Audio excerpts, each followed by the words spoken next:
Welcome to D-Works, everyone. Trust you're all well. So, I took the effort to make this video after Mr. Khaled Dridi.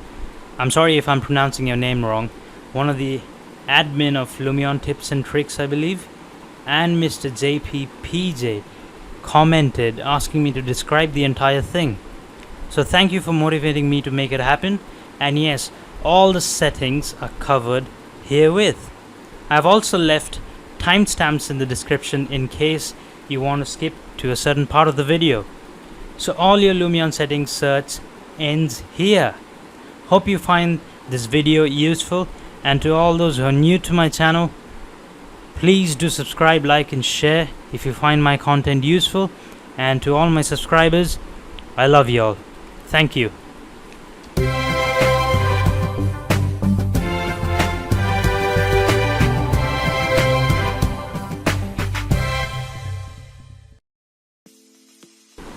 So, before I start, just for your information that I'm currently using the example scene that's already in Lumion examples, and for all your information, I will be showing you the entire settings in Lumion 11, not any other version. I'm just talking about the plain 11, the first 11 version of Lumion. So Lumion 10, I believe, also has the downtown development scene in the example. I'm not very sure, but yeah, I'll be using Lumion 11 for setting up the entire scene, so it's easy for everyone to understand, and everyone can give it a try with me in the video. So yeah, follow along, and I'll be explaining the entire settings for this downtown development in detail.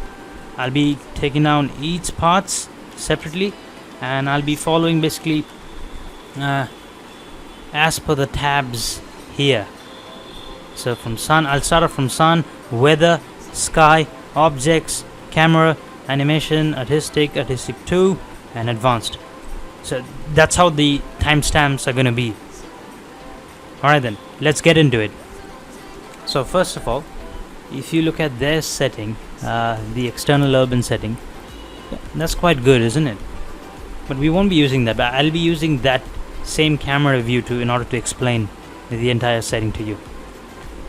So if you can just store a new camera, so just store camera from that view, so there's no setting there. So I'll be starting off with the first thing, that's the sun. So let's go add the effect. I'm not going to do the featured, I'm just going to start out with the featured. Is basically all the common things that I've been using recently, I believe. And so I'll just start off with the sun straight away. So under the sun, you've got sun, God rays, sun study, and volumetric sunlight. So just to give you a brief understanding, sun is basically the sun values intensity. God rays are, as you can see in the picture, it creates a volumetric type light, but it's God rays. Basically it happens during the morning. Sun study basically helps you study a particular area, sun movement. I believe like your country might have a different angle movement of the sun or something, a timing for the sun. My country has a different one, so I'll be explaining that as well. And volumetric sunlight, of course, is the volume, sunlight in volume. So I'll get into that as well. So let's start off with the sun first. So the sun, the moment you add that effect, first thing you got is sun height. So sun height is the height of the sun basically. So the further you change the angle, it goes higher and higher until 90 degrees, which it's 90 degrees, I believe. I'm not sure if the sun stays at 90 degrees in any country, so I don't think that's a very favorable condition. So yeah, so that's your sun height, but you can adjust it anyway. Bringing it down below 0 will create a night scene, so you can straight away have a night scene with the sun effect itself on. And then you've got the early morning or dusk or dawn view, whatever you want to call it. So that's the sun height, and you can even type in values over here. So they've got a T beside that, so you can see that you can type in the angle of the sun, whatever it is. And then you've got sun heading. Sun heading, I believe, is the revolution of the sun around the earth. So that helps you revolve around your model. So you'll have to treat your model as earth, and the moment you treat that as Earth, you'll understand the sun heading bit. So that's sun heading. Again, depending on the situation, you might want to fix up your sun. So let's keep the sun heading somewhere there, and the sun height something like that. Yeah, that looks quite good. Then you've got sun brightness. Sun brightness is obviously the intensity of the sunlight itself. So again, depending on your model, depending on certain situations, you will have to adjust it accordingly. There's no perfect value in art. So yeah, adjust it accordingly. I'll just leave that 0.7 over there. Yeah, click on the camera again. Yeah, so that's fine with me.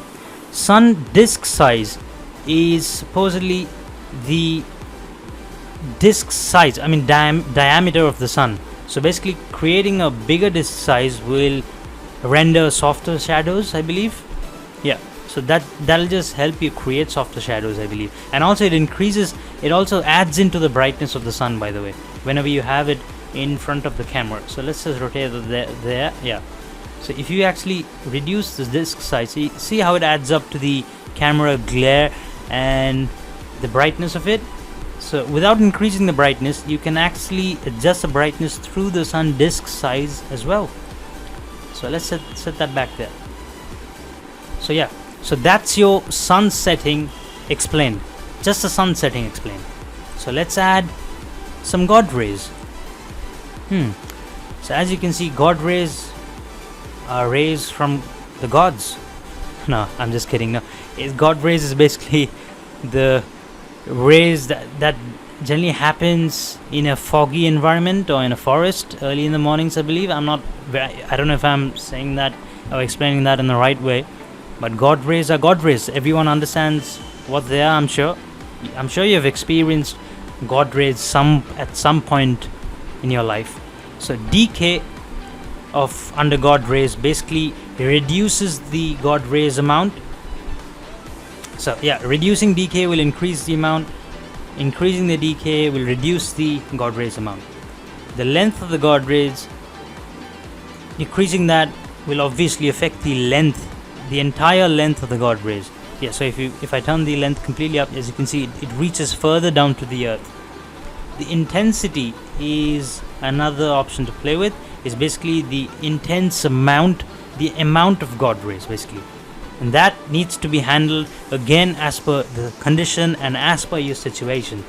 With the help of decay, you can adjust. You can decrease the intensity if you like. You can increase it. So again, depending on your situation. Yeah, I'm kind of happy there. Let's just keep it there. Yeah, let's have it there. Then again, so the next setting is, I'll leave the sun study for now. Let's cover the volumetric sunlight first. Yeah, that's volumetric. I'm just going to switch off disable the God rays, switch off or disable, same thing.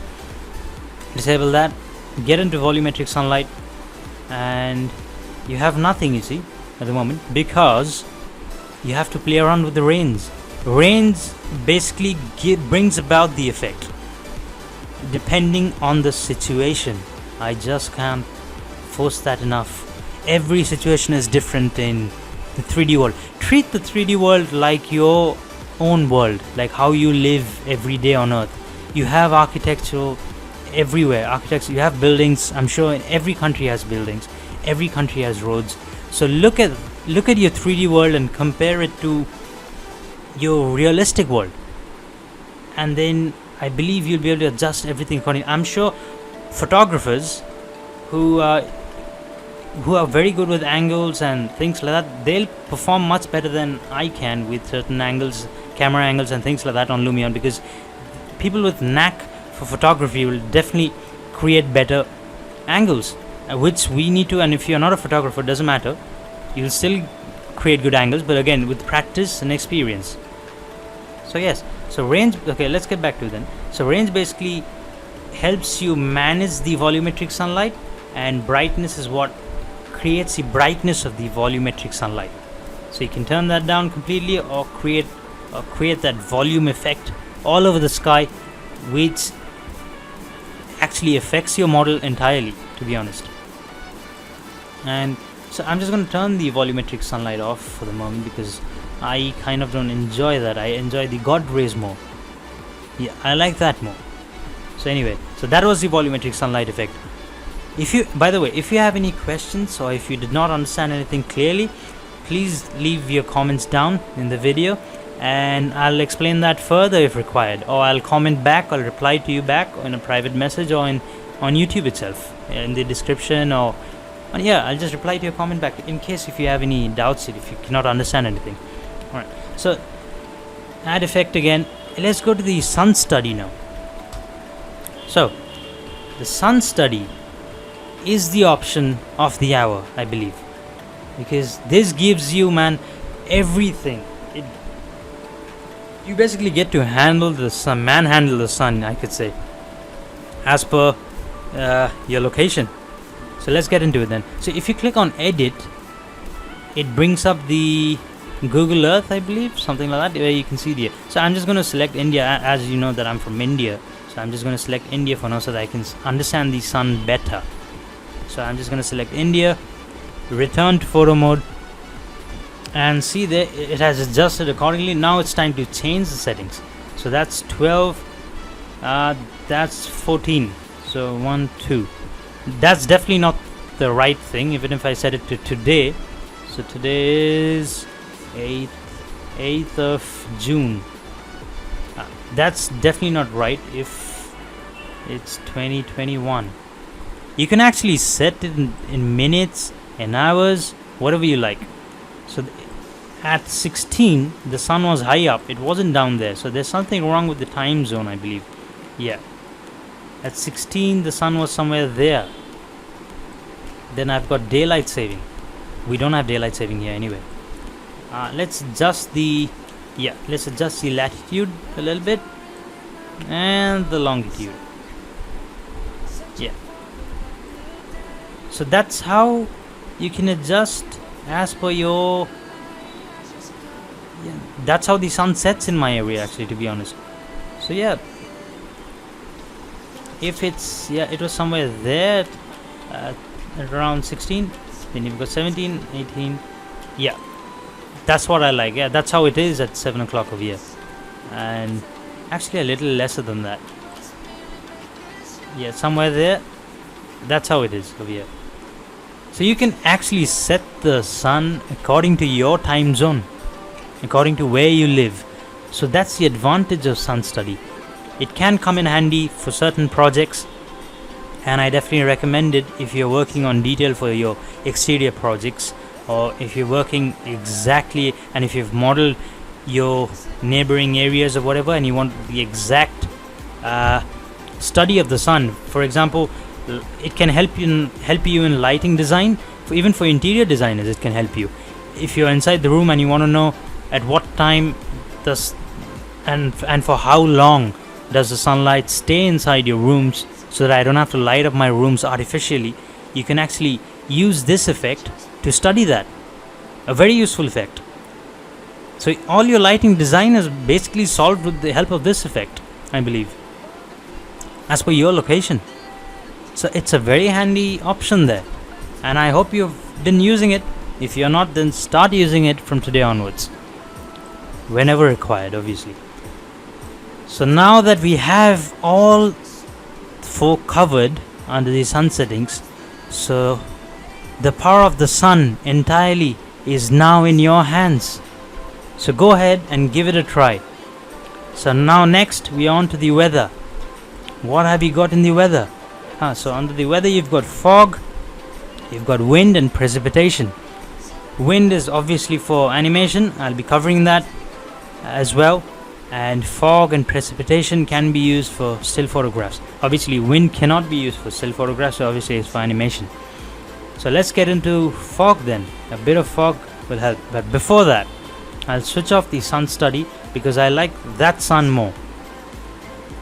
So inside fog, let's increase the fog density. So fog density is basically the amount of fog in your scene in front of your camera. So it fades accordingly in the view, and it does affect the sun's strength, but not by that much. Fog fall off again can be used to decrease or increase the density of the fog already present in that area. So fog density basically covers, if you reduce it, it covers a bit of it, and if you increase that, it covers the entire scene. And fog fall off will help you reduce that thickness, that volume effect of that fog, you know, so it stays there. Yeah, so I'm just gonna set that there and reduce the fall off to about there.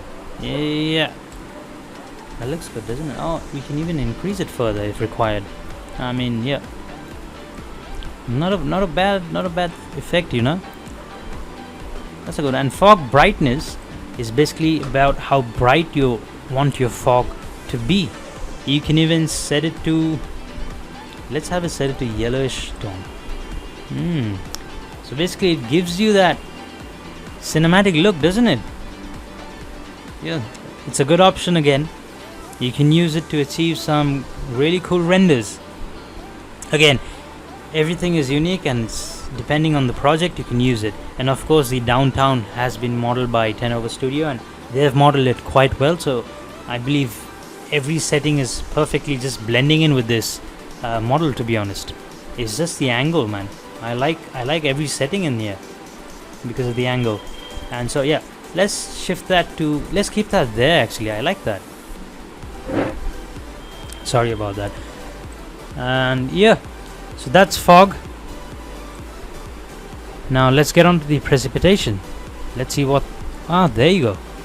So immediately you have an rain effect. So the first option under precipitation is rain or snow. So pulling the slider up will basically create snow in your scene, which is very handy for winter climates. I mean, where you have, I think, wherever there's snow in countries that have a lot of snow. My country, we don't even need this option, to be honest, because very few areas we do need it. Not that we don't need it. Up in the mountains, definitely not in the plains. Yeah, but they have that option there. So you can shift that to snow. You can, so precipitation phase is basically the beginning when it starts snowing, and then your site is filling up. So you've got the intermediate phase when your site's filling up, it's full. So 0.5 is basically entirely covered with snow, and then it slowly fades away. So because of the sun, your snow is melting and it's slowly fading away. So that's the phase, and it fades, and it's completely gone after that. So that's your precipitation phase. So if I turn that to precipitation, to rain, so you have rain filling up your scene, so your ground's wet, everything's wet, you've got a bit of flood there, and then everything is drying up because of the sun and it's gone. So that's what phasing is about. So you can use the phasing as per your needs again. And particle quantity, it's explained in its name, is the amount of rain or snow you want to create in front of your camera. So increasing that will basically create that noise effect in front of your camera, which basically is rain, which gives you the rain effect. And then particle size is of course the size of your raindrops or your snowflakes, whatever it is. So you can keep that there. If you keep it that high, it's gonna look very noisy, and it can come in handy certain. Yeah, but I'm just gonna reduce that a bit. Yeah. Yeah, I like it somewhere there. Yeah, so that's that. Blocked by plants and trees. So basically, if you turn that down, I believe. So if let's just zoom in there in order to explain this setting to you, and turn the precipitation phase to wet. Yeah, somewhere there. I'm happy. Blocked by plants and trees. You can see the effect immediately. Is basically the distance is blocking. Is basically, objects block the rain, and you have these dry patches. So this basically helps you attain that effect. And blocking distance is basically, I believe, is the distance is blocking the rain by. Yep. So if that's that.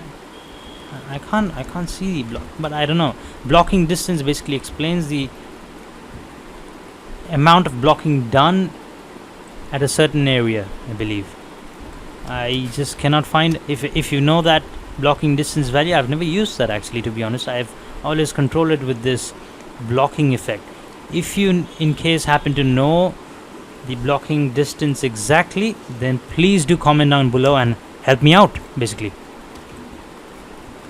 So the next one is another important feature which adds on to the fog effect. That's the extra fog addition. So if you go back to the camera view now, and if you pull the slider up again to 0. So you've got an extra bit of fog adding into your scene. So again, it comes in handy in certain situations. Block bias. Again, this is another, I believe, important. Yes, I've used this feature bit.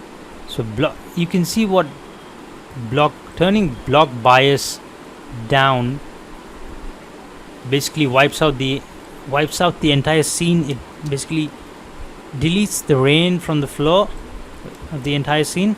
Even on the cars, the raindrops are missing. And if pulling that up,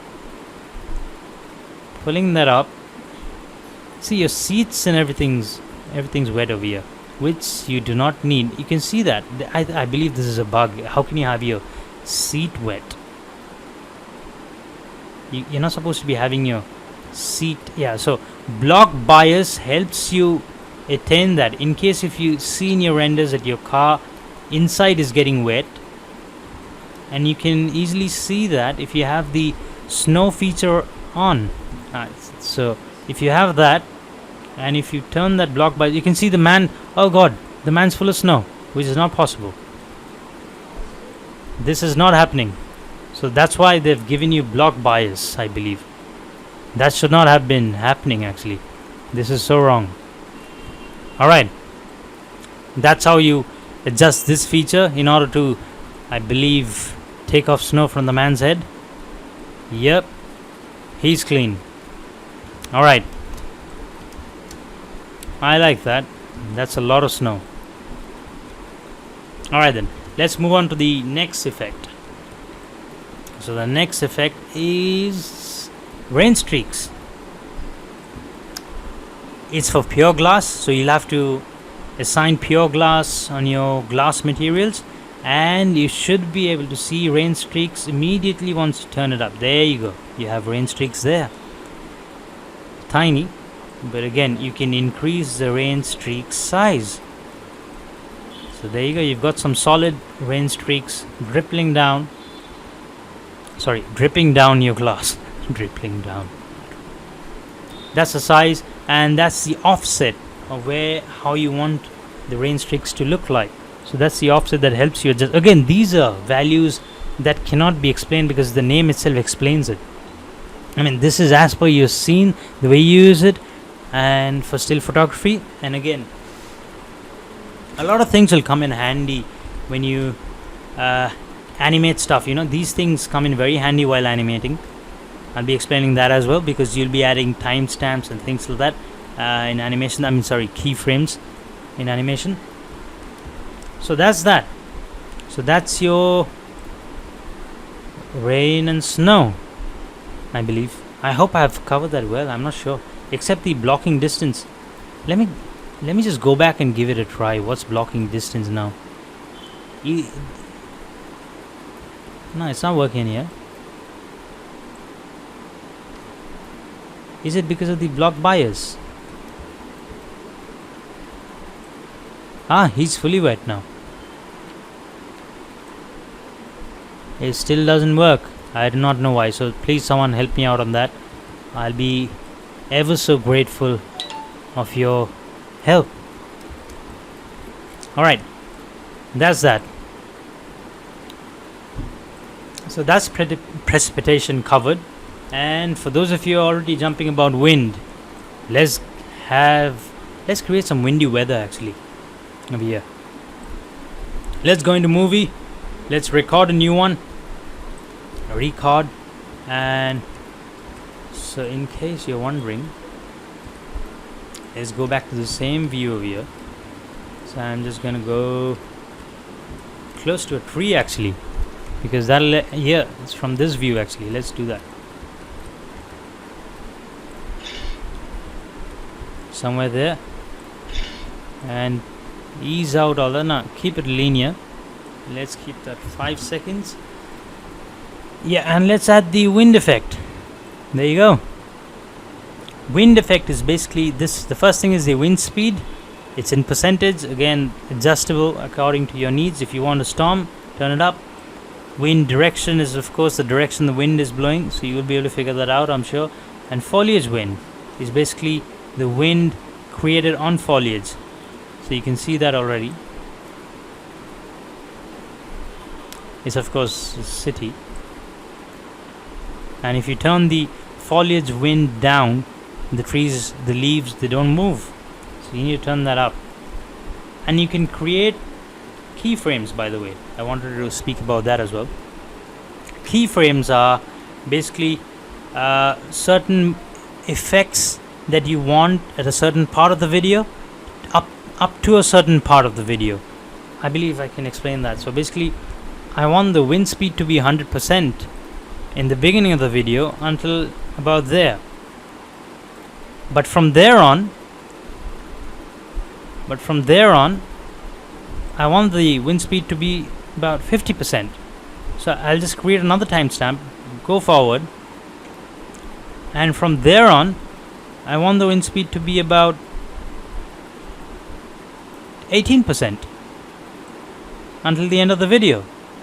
So if I play the video now, it reduces, basically. The wind effect reduces. So that is what is keyframe about, and keyframes are available, I believe, in certain settings. You've got keyframes in precipitation, of course, because you want to phase your, suppose you want to phase your rain effect, and the rain starts off. So let's start off with that. So let's start off at the beginning of the video, and I'm going to create a keyframe there. So up till there is going to have no proper effect. So let's create a keyframe there, and from there onwards the ground's going to get wet up till there. Create a keyframe there, and again I want that effect to, I want the ground to be completely wet there, and about there the rain should be stopping, so that I can actually reduce the particle size there. Create a keyframe there. Yeah, turn that down and take that there. Yeah, so that's it really. And at the end of the video, I want that ground dried. So basically, you will basically have that. See, I never created a keyframe for the. In the beginning, I should have created a keyframe here as well for this one, for particle size. Let's have particle quantity of that. So let's see how that looks. There you go, completely dried. So that's the benefit of keyframe. And of course, if I zoom into, let's edit this clip, and for example, if I zoom into that, I can explain the rain streaks effect. Let's delete these. I'm trying to be quick, as quick as possible. I'm really sorry if my video gets long. Yeah, so let's just do that, and let's watch the rain streaks in action. Create a keyframe there. Not there, I'm sorry. For the entire video actually, let's have the size of the rain streaks high up there, and that's the offset. So that's your rain streaks effect, and you can even create keyframes for your rain streaks as well. There you go. For example, at the end of this, when it's completely dried, I want the rain streaks to stop actually. So create a keyframe there, turn that down. It should have the rain streak effect switched off at that particular point. Not exactly. I have to create a keyframe here, I believe. So create a keyframe here again and turn that up, and let's see now. Yeah, there you go. And exactly over here it should stop. There you go. It's wiping off. There you go. That's the best part about keyframes. Alright, so that's that. I'm just going back to the photo mode again. So that's your precipitation, wind, and fog covered. So now you have sun and weather in hand. So you have both the powers now. Alright, what about sky? Let's get on to the sky bit then. To start sky off with, it's going to start off with the odd note. That's the aurora borealis. Again, let's switch off the precipitation for now, the fog effect for now, and the god rays effect for now. And let's bring that sun down to about there. It's dark, I know, because for those of you wondering what's auroras are basically an unknown light that forms due to some magnetism, which these are basically called polar lights. So you have northern lights and southern lights as well. They are generally famous at the highest latitudes and the lowest latitudes of the earth, and they are very weird actually. They happen, let me just type in aurora. So yeah, let me just give you an explanation to that. An aurora, sometimes referred to as polar lights, northern lights, or southern lights, is a natural light display in the Earth's sky. Predominantly seen in high latitude regions, auroras are the result of disturbances in the magnetosphere caused by solar wind. So that's that. If you want to further dig deep into that, of course you can. No harm. Just go to Google and find out more about it. But you've just for your information, that was that. I know I just cannot take things further without explaining. Anyway, inside Lumion you've got aurora borealis, the brightness of that. So let's turn the brightness up for that for now. Yeah, let's have the brightness there. Let's search for the aurora. Where is it? Color shift. Let that be there. Speed, that be time offset. Yeah, there you go. Time offset is the option you want to look for. Let's turn the sun brightness down actually completely. No, it's still not helping.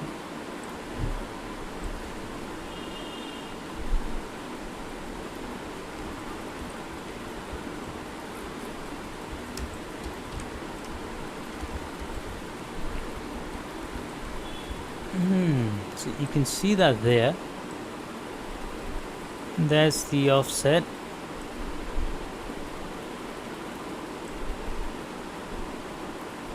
Let's use just for now, just for your satisfaction, let's use a real skies. Before I get into the real skies, I'll be explaining that, don't worry.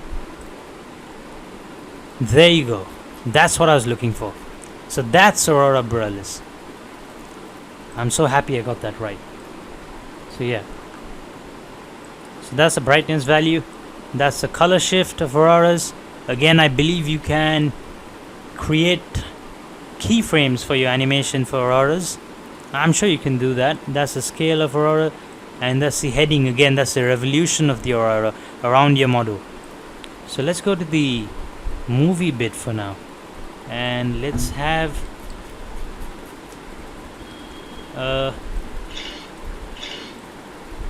let's delete that,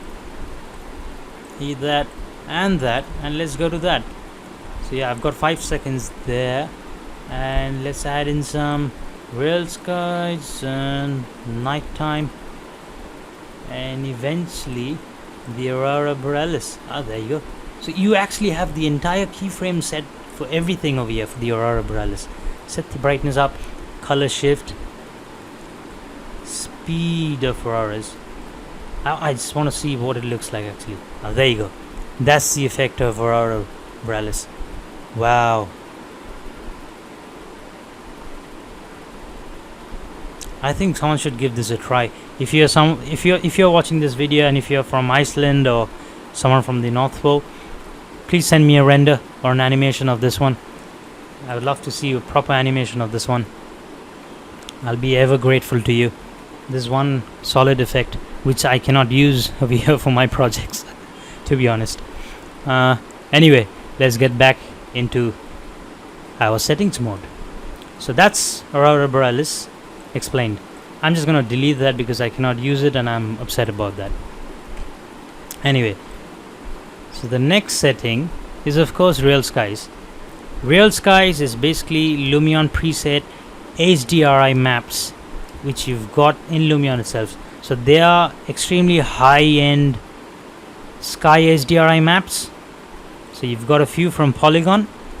Of course, I know a lot of you know what's Polygon. Polygon is basically a website for materials and textures, models, and a lot of high quality materials. Actually, in case if you do not know about Andrew Price, please do check out his channel. He's got some very useful tutorials on someone interested in Blender, mostly in Blender.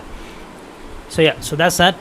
And sorry, so you've got cloudy skies, you've got evenings 1 and 2, you've got 2 pages of evenings, then mornings, overcast, sunsets, clear skies, and of course night.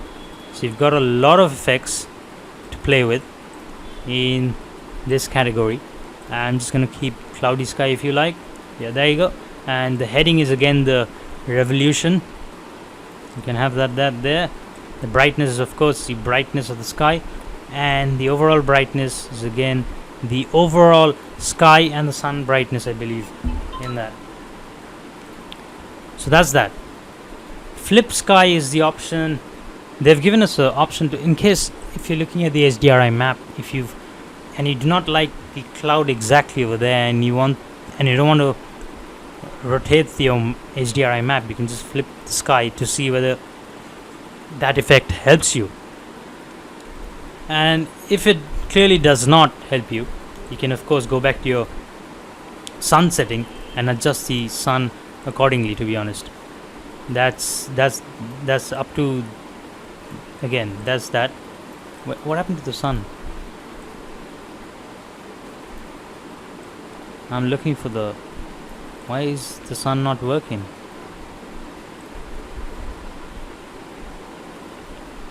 It's supposed to be working with the,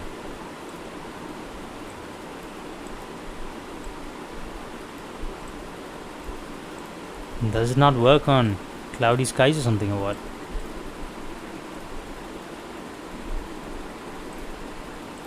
Let's turn down that and let's see the sun effect.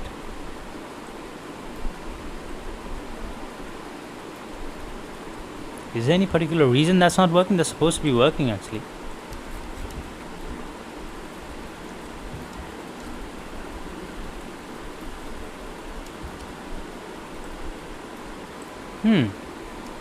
I wonder. Let's go to overcast. That's a little funny to me. I mean, it was working. Oh, I know why. You have to move the effect up. Ah, God. Jesus. There you go. Completely forgot. What a shame. Again, it reads the effects in a proper hierarchy, I believe. So yeah, you need to have your real skies below the sun in order for you to adjust the sun value. Let's turn that down there and set our sun there, and you can again play around with the sun and the real skies. Sorry about that, I'm just so confused at the moment. Alright, so that's that. Real skies done. So I'm just going to switch off the real skies because the next effect does not support when the real skies are switched on.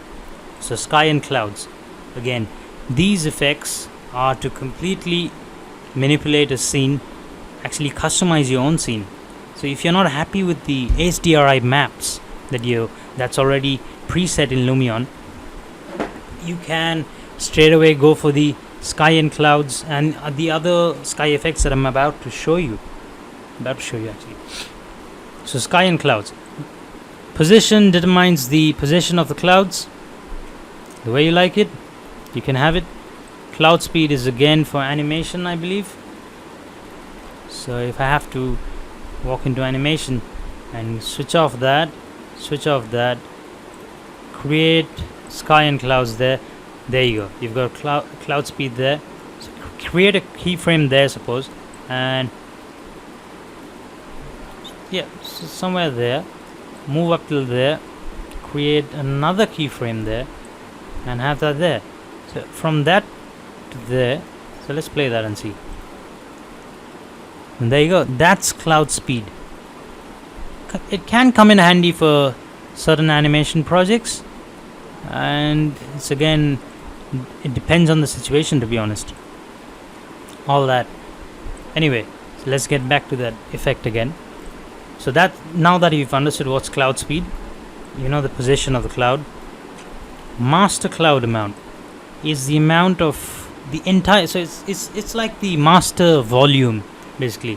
When you have, in your speaker you've got master volume, so that's the master cloud amount, the amount of clouds you want in your sky. So I just want to keep that at full for now, because I want to explain it to you.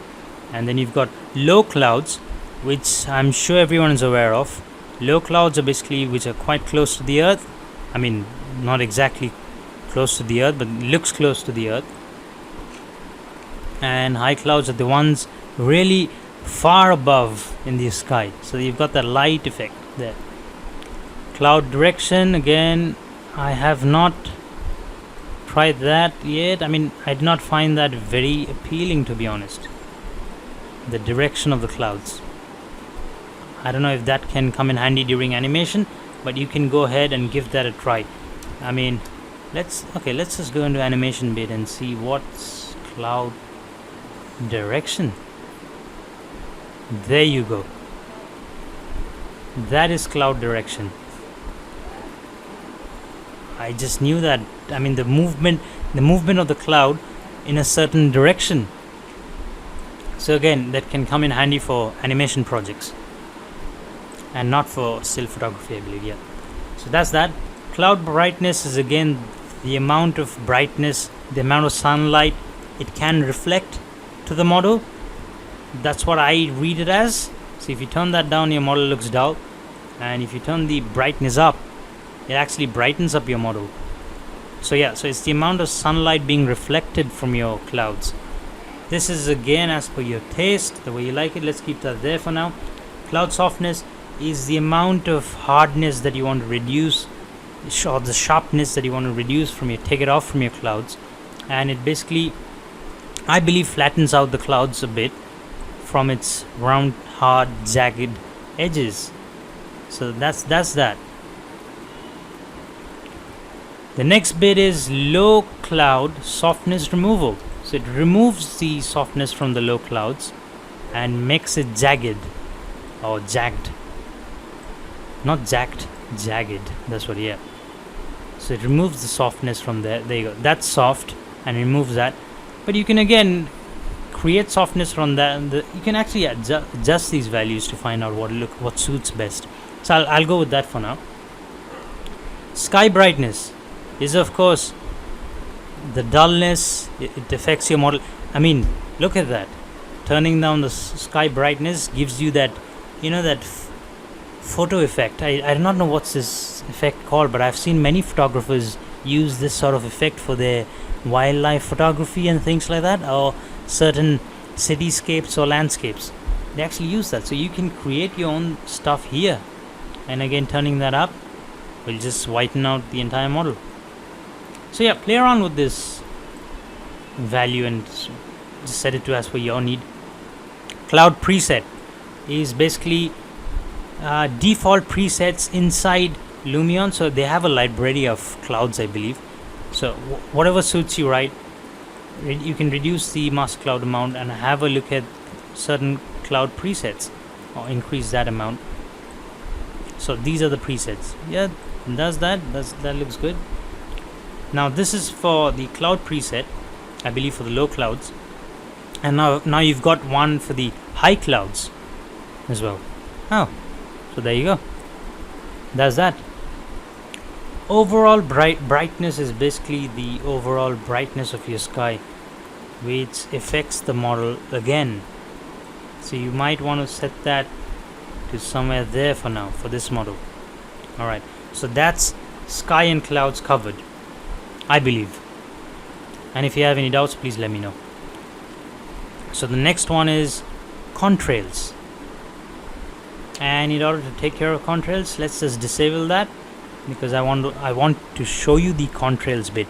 Contrails are basically, these jet planes, when they travel around the sky, you have these, they leave a smoke behind which forms a cloud in the sky, but it forms like a line which is called contrail, leaves a trail behind. Yeah. So this is the I believe the number of planes. That's that. So you've got a lot of contrails there, and that's the length of the trail.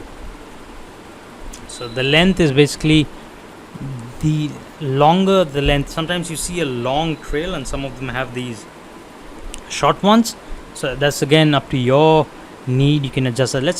Let's just keep that at 1 full for now. And randomize basically randomizes the contrail values in your scene, the direction and everything.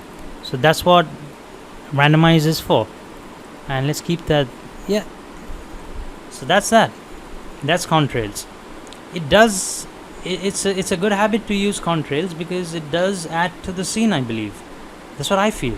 I don't know about the Lumion masters who are professionally doing it, but I feel that adds to the scene. That's why that's there. So make use of these effects. So that's contrails.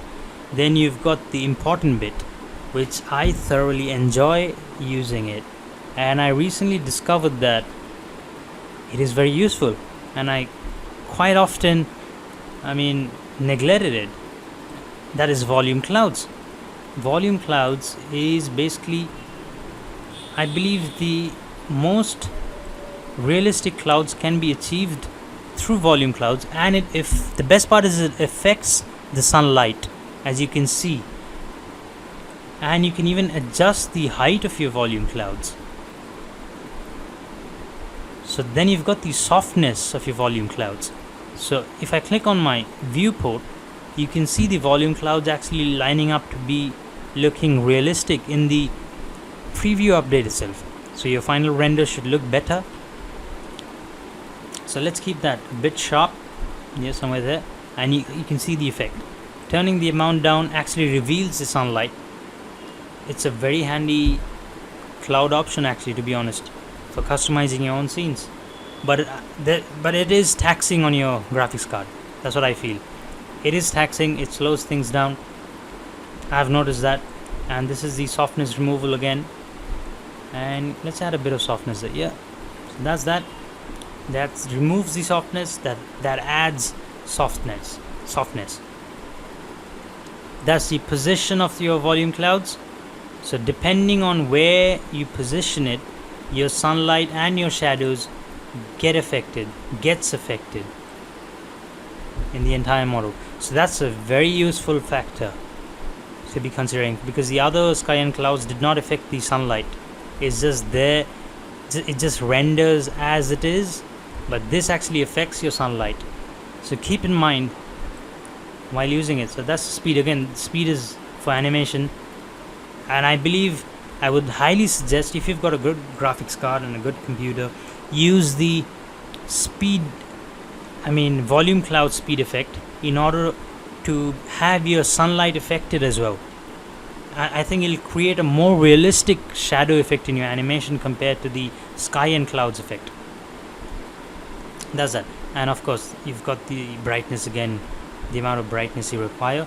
And they also, again, volume clouds have their own presets. So use them, go through these presets, change the amount, let's increase the amount, and see. There you go. That's how the cloud affected my scene.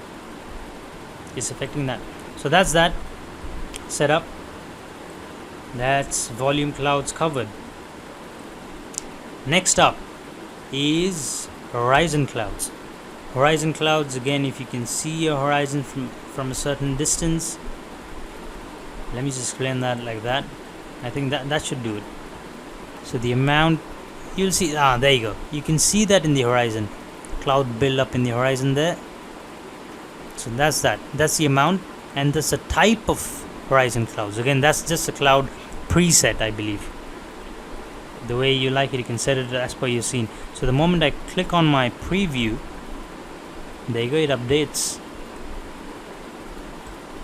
There you go. I love this volume cloud, man. It's amazing. It just feels nicer with the volume clouds. Alright, that's that. Next up is the moon. So for the moon effect, let's turn the sun down. And let's also switch off the horizon cloud and the volume clouds. Now let's get into the moon effect. There you go. You have a beautiful moon in the sky. That's the height of the moon. You can adjust that accordingly again. That's the heading, where that's again the revolution of the moon around the earth. And as you revolve the moon around the earth, you'll see that it changes as per the crescent, I believe, of the moon changes as per the 14-day effect of the moon.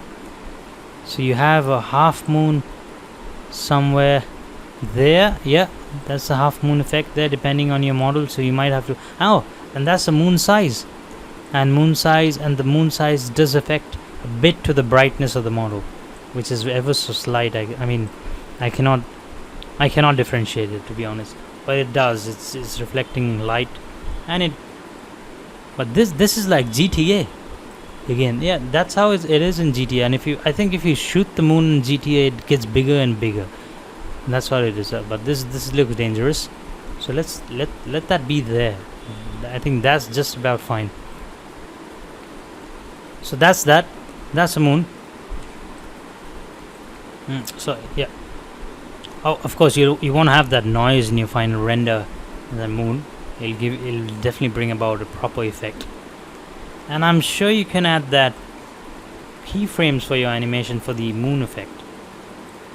So let's give that a try once.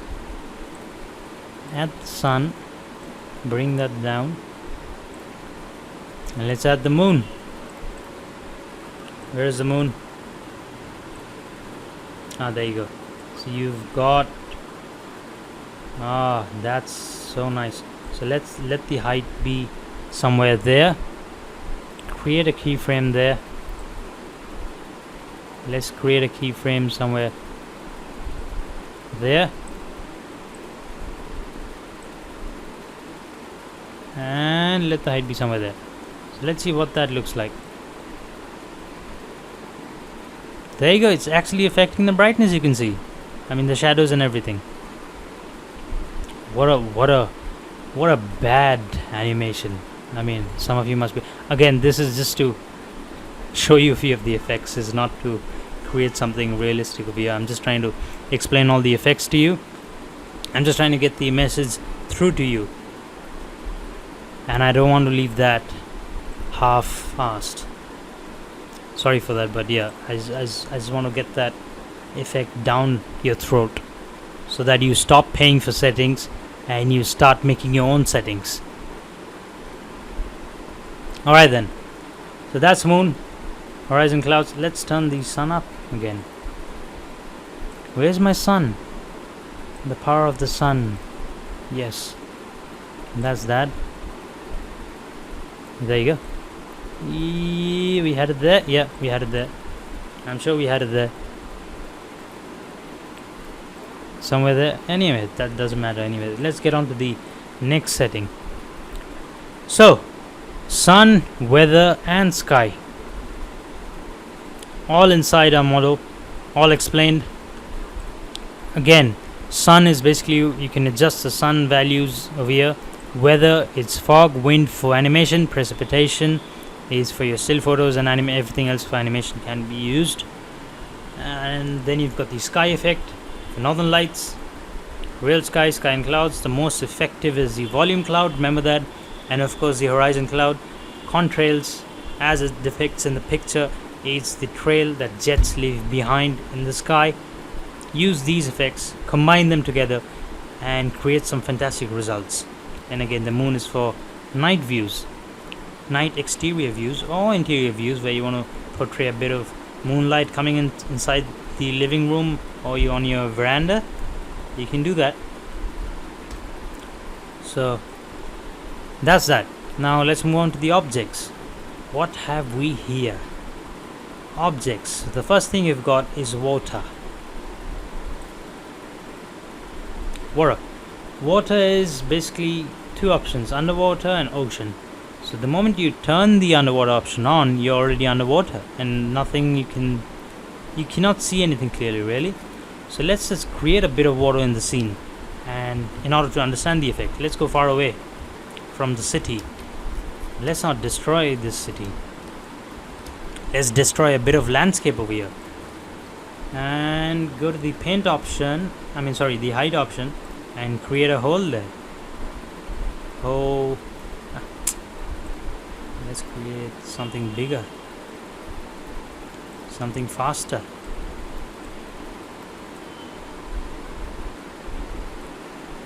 Yeah, I'm quite happy with that. I don't know if that's that. Yeah, that's that. Now let's add a water body there. Actually, let's create a wider.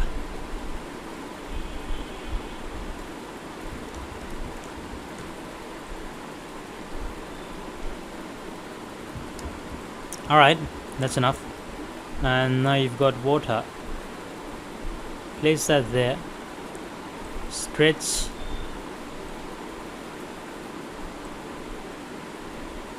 Yeah, stretch that there. Yeah, do it the way you like it. This is Lumion, come on. Everything is possible here almost.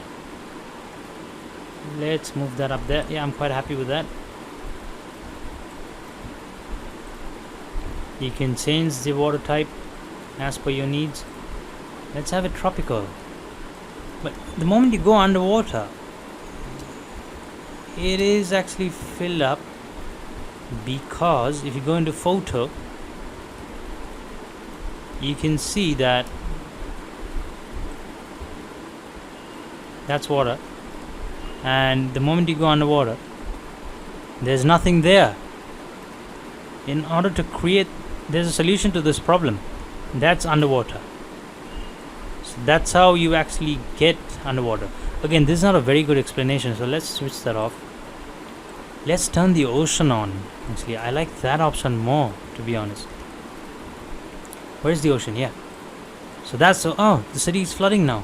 Downtown is under massive flood. So now we're going to recreate the San Andreas movie. So that's your water intensity. That's the turbidity of water. And yeah, let's recreate that scene, Oh, everyone's drowning now. Oh god, I like that. So for example, if you have a scene underwater, you can see the effect working over here. Well, it works well over here, but if you go into photo, it's got nothing. So if you switch on the ocean, if you go underneath, look at that, people are alive underneath. It's not supposed to be like that underneath, isn't it?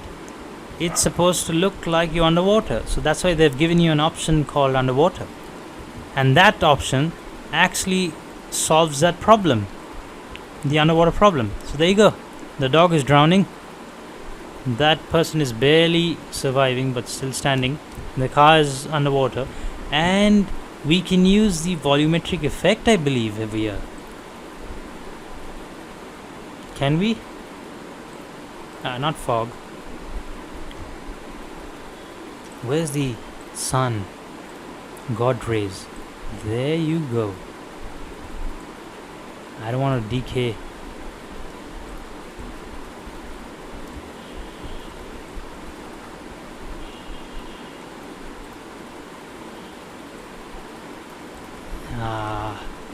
There you go. That's the God rays effect underwater, and you can create the intensity. You can decrease or increase the intensity depending on the situation. Again, and that's the volumetric effect. So that's brightness. So yeah, that's that. I don't want to go any further with that because I believe I've explained that now. So let's switch off that effect first of all, and of course the volumetric sunlight and the God rays effect. And another thing, let's not flood our city. That's a very bad habit.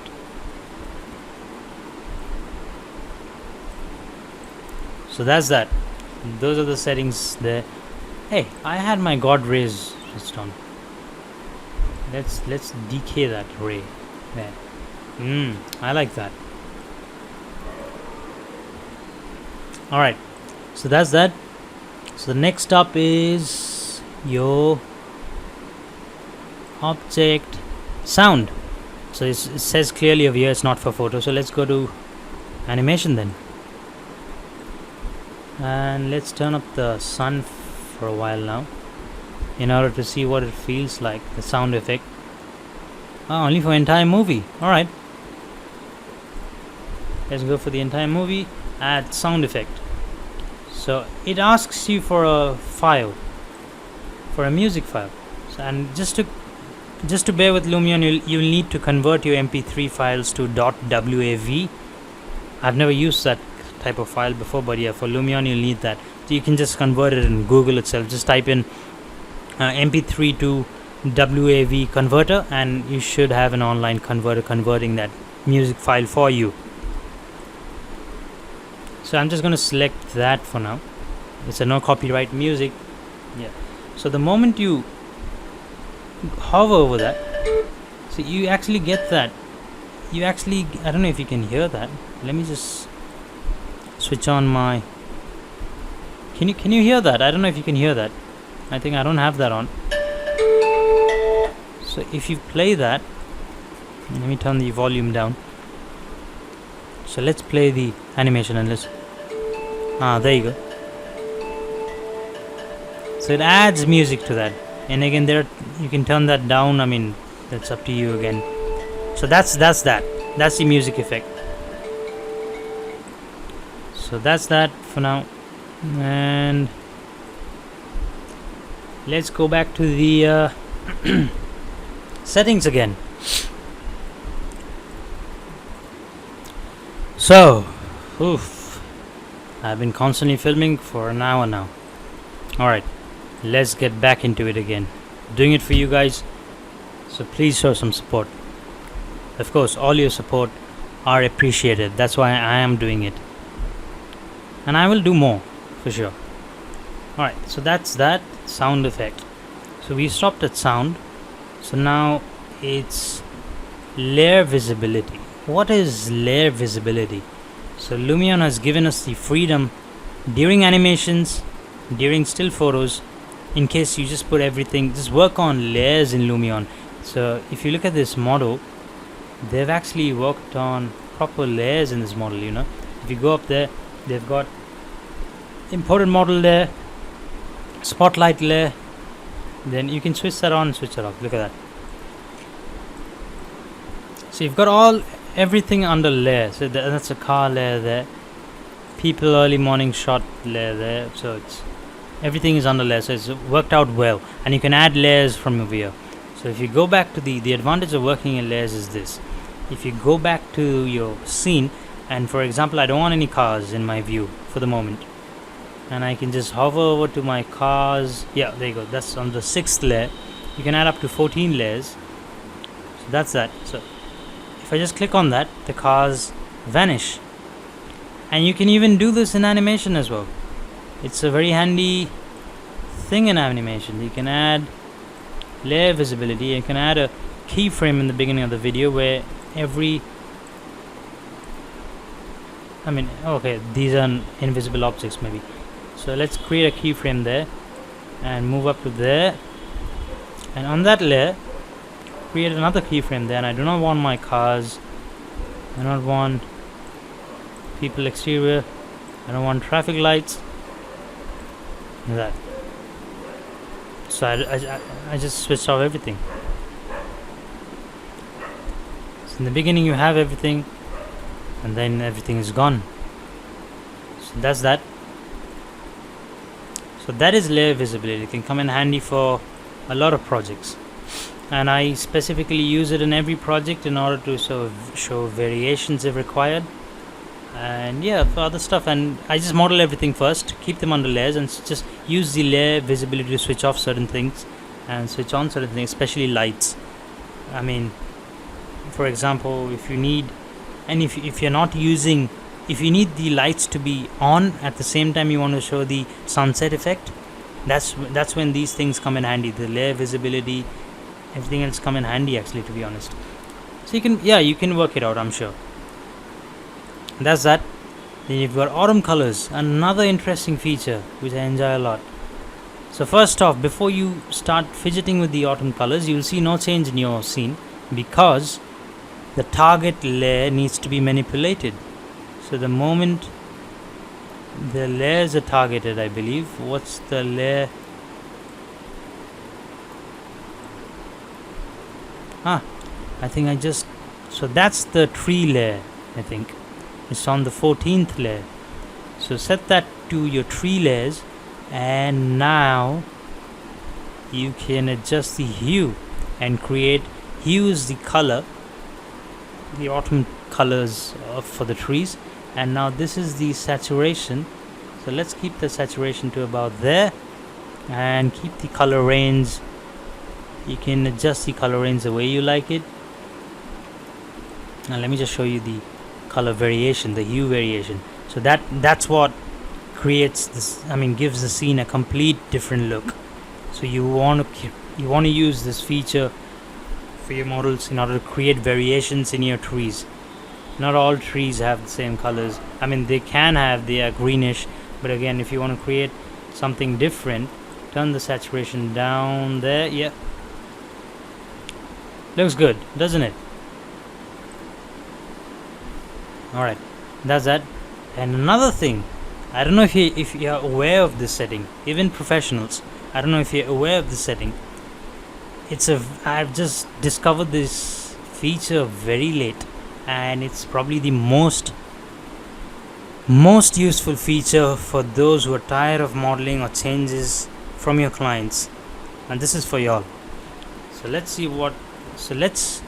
import a model first in order to show you this variation. I've already got imported models, a lot of models over here, and the first thing that I'm going to do is bring a sofa in the middle of the street. So for example, you have a seating arrangement over here. And if you click on that, and this client does not like that, but at the same time he might come back to something similar to this, and you want to keep this aside inside your 3D model. So what do?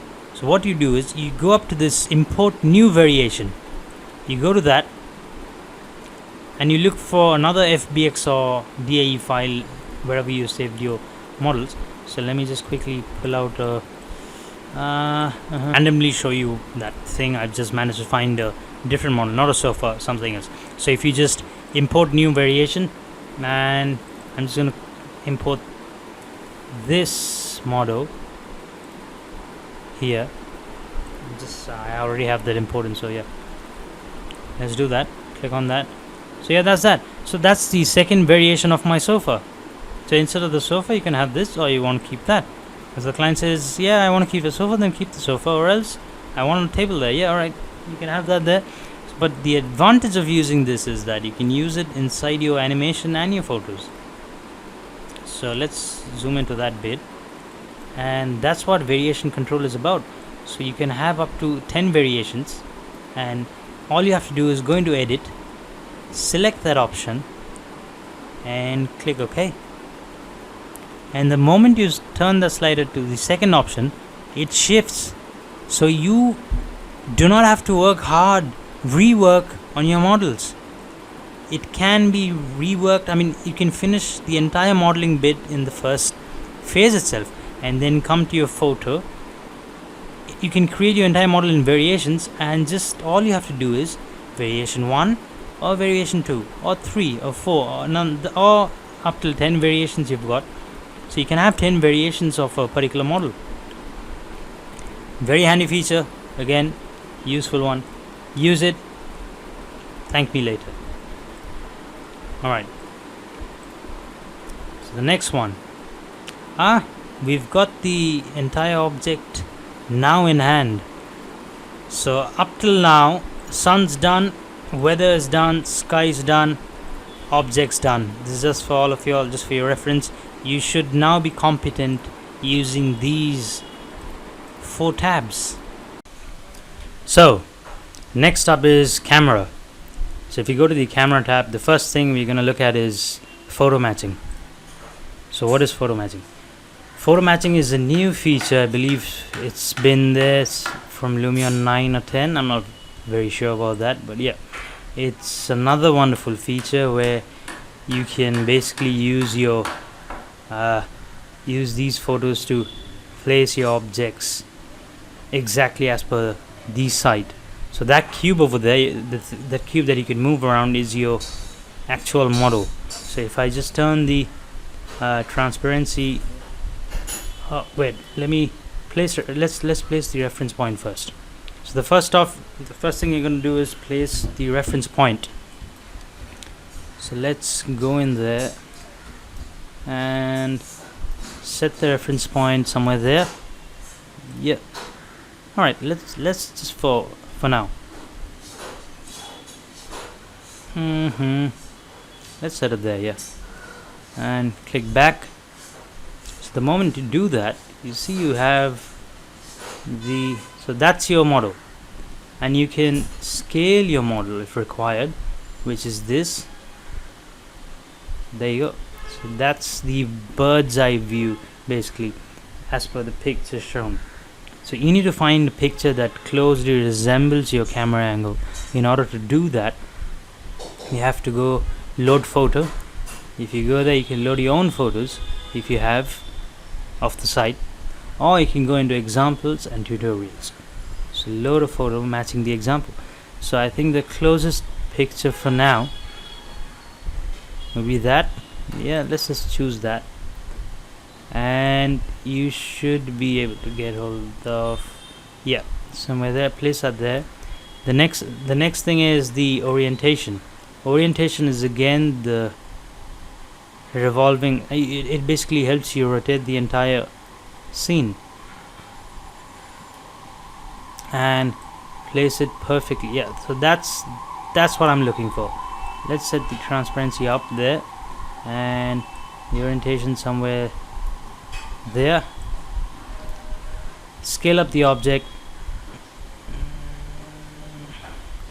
Yeah, and let's hold that and move the entire thing like that. Again, orientate it perfectly the way you want it. There you go, and move it the way you like it. So yeah, basically, and you can obviously, as you can see over here, let me just show you these things. Do you see these things? These things actually help you adjust the angle of your 3D model. So let's turn the transparency up for now, and so that's that. Then holding that, that'll be that. Bringing that down will further do that. Again, you can take the model up, adjust, use that to, yeah,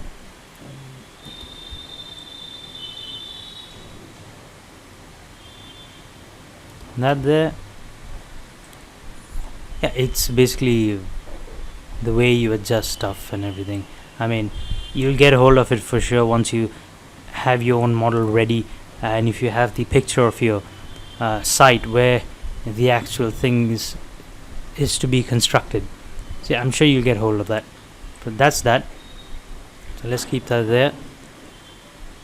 So you've, for your reference, you've got a show box left, right, then you've got a grid, and you can basically changes the then you've got a flow grid, and then you've got a diagonal grid, I believe. And so that's that. I don't know what the darken feature is, but it basically darkens out the picture. I'm not very sure of this one. but I generally use, if required, I use the orientation and scaling, placing the reference point, because reference point is your pivotal point. Wherever you place that, your model will react accordingly. So yeah, so that's that. And you can even load your custom pictures like I showed you. So that's photo matching. Yeah, so that'll be photo matching, but I'm going to turn that off for now, since that's already explained. Yep, I'm quite happy with that for now. So the next option is another important option, that's handheld camera. Handheld camera is basically what you see over here with a bit more options over here. So you've got better control of your focal length now, and yeah, so that's the focal length there. It's similar to this one, but it takes over the preview focal length once you activate it. And then the first thing you've got is shake strength. What's shake strength? Shake strength is basically used at animations in order to replicate your walk-in or any sort of real life camera shakes or movements. So basically, if I play this video and if I select the handle camera option from there and increase the shake strength, what happens is, so that's shake strength. That's happening because of the wind or you holding the camera in a crowd. So it's a very handy feature actually. Shake strength is a very handy feature, and you can even use this feature in order to replicate walk-in. So a lot of walk-in animations in Lumion are actually made with the help of the keyframes and the shake strength. So next up is the film age. What's film age? Film age basically gives that corner reel effect, I believe. When you had these old cameras where you have these old cinemas, you have these vertical lines, and that yeah, you can see that. I'm sure you've noticed that earlier on in the old cinemas and things like that. So yeah, you can give it a bit of film age. So yeah, cameras do have these blacked out edges. So radial gradient on and off. So I think it's got something to do with the brightness. Let's go back to the photo bit and let's try that there. Yeah, radial on and off. I'll keep that on for now. Gradient amount. Turning that down basically causes a bloom inside your scene, and turning that up will make it darker. So yeah, you can see that. That's the radial gradient there. So what if I keep it there somewhere? It creates a bloom basically in the scene, and the saturation of the gradient. So basically it takes, I believe, the colors of whatever colors are being produced due to reflections and because of the sunlight, and it just basically saturates that in the scene. So you can have your saturation set to somewhere there. It's again up to you. Angle is another handy feature which can be used in Lumion to achieve portrait renders for people who cannot fit into small rooms. For example, especially for toilet renders, you basically, for example, I do not want the sides, I just want the length of that. How do I do that? Set the camera horizontal to eye level. You cannot see what's above. Change the angle like that, and now you do not have to worry about the sides. You have that entire length. But again, changing the angle, I find it very hard to actually adjust the camera because it works completely opposite. So pulling your mouse down actually takes the camera down that way, and pushing it up basically takes it up like that. So yeah, it's a bit confusing, but I'm sure you'll get hold of it with a bit of practice. And yeah, that's that. And yeah, that. So yeah, you can have it like that. So that's the advantage, and you can actually render this and rotate it in your in Photoshop, or rotate it in your image viewer, and get that portrait look. So yeah, so that's that. And so that's you can even use this in animations in order to create these circular movements in camera. So let's go into that. for example, I'm gonna start off my video at 0 angle, and then move there, create another keyframe where the camera is like that, and move there, create another keyframe where the camera is that, then move there, create another keyframe where the camera is back, it's going back again, then move there, create another keyframe, and the camera is back to 0.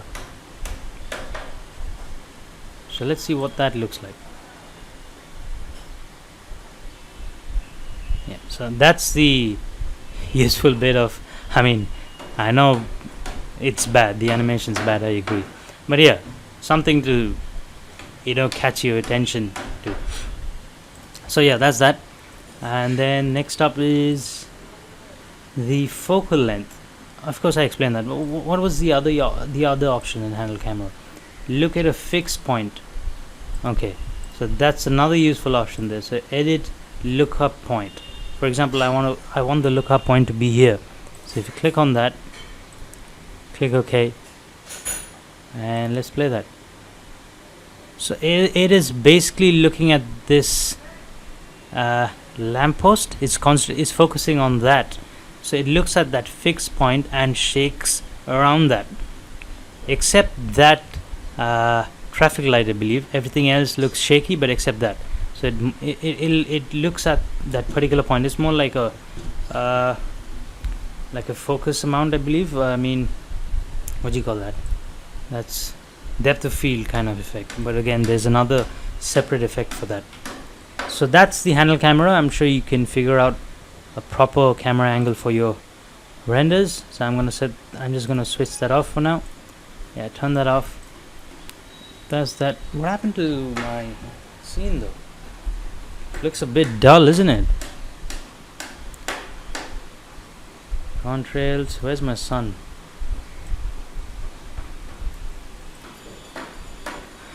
Alright. Let's just, I hope you can see everything over here. Yeah, alright. So next up is exposure. Exposure. Everyone's familiar with exposure.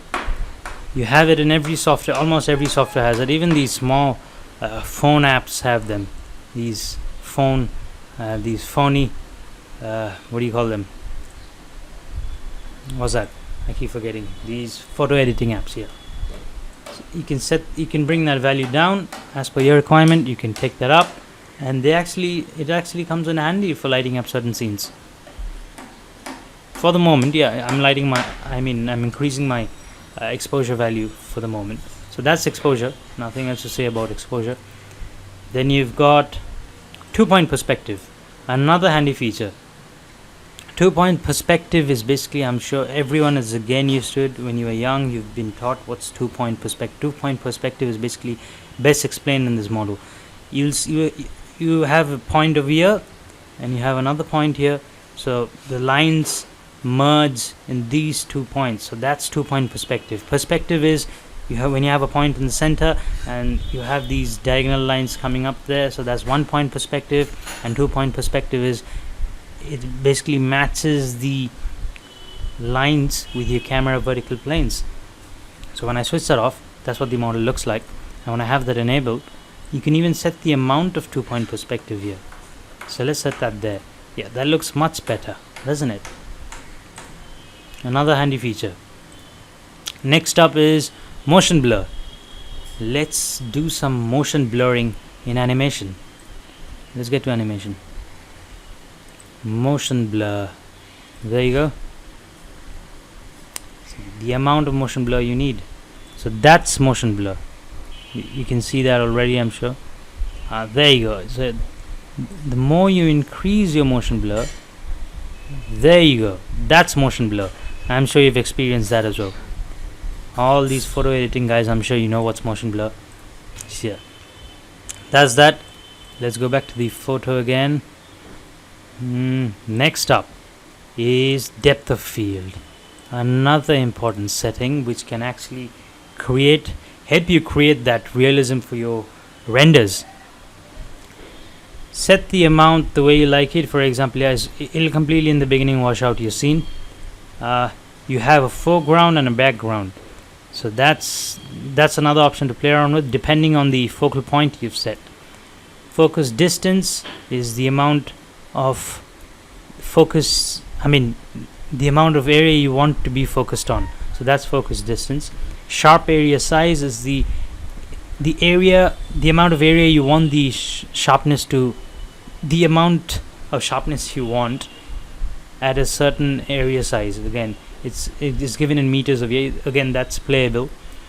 And autofocus is basically, it automatically creates a focal point for you, and depending on that, it creates these defocus stuff. So, and you can set your own focal point by going to the edit, your own depth of field effect. So basically you can go there and select that building as that point as your focal point. You want this particular building to be in focus, so click on OK after that. And when you set the amount, switch off the autofocus. Yeah, that's there. And reduce that. Sharp area size, focal distance, just that. And of course the foreground, you can see that everything else gets out of focus except that bit. Yeah, handy feature. That's what this is about. So yeah, adjust the focus distance. Yeah, I like it somewhere there. Again, adjust the foreground and the background as per your needs, and you have the building in focus. So that's that. And again, you've got the focus shapes, bokeh shape, and you've different shapes actually. So yeah, that's that.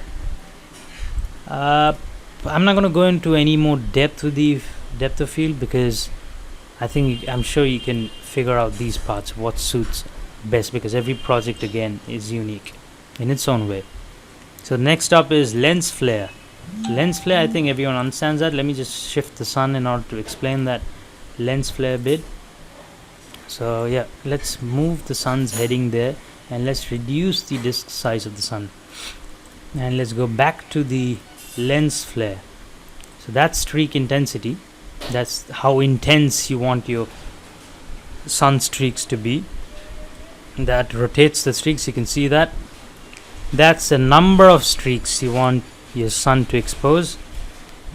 How far, how thick you want your streak dispersion to be. So that's that. Streak fall off again. Reducing that will increase the streak amount. Bloom amount, I'm sure everyone's aware of. Bloom amount creates that gloomy effect in renders, and I think you have this in every software. Any 3D render engines have the bloom amounts and things like that. Master brightness again is the entire brightness of all your lights. So it basically gets hold of all your lights and increases the brightness of it, making it look gloomy and glary. Anamorphic streak amount, I do not know how to explain this, but this does happen in front of your cameras when you're directly pointing your camera at sunlight or some places, and you get these anamorphic streaks. You can add them whenever required, and then you have these as well sometimes, depending on the situation. So that's the ghosting amount. Isolate bright pixels, it basically isolates the bright pixel and makes them even more glary. I don't need that for now. The halo amount is basically, let's turn the ghosting amount down.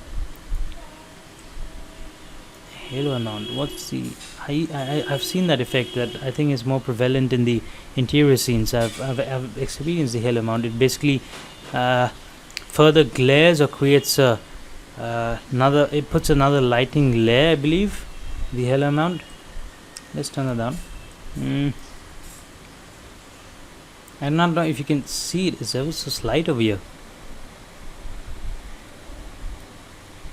Yes, you'll have to play around. Depending on the situation, you'll get that effect, I'm sure.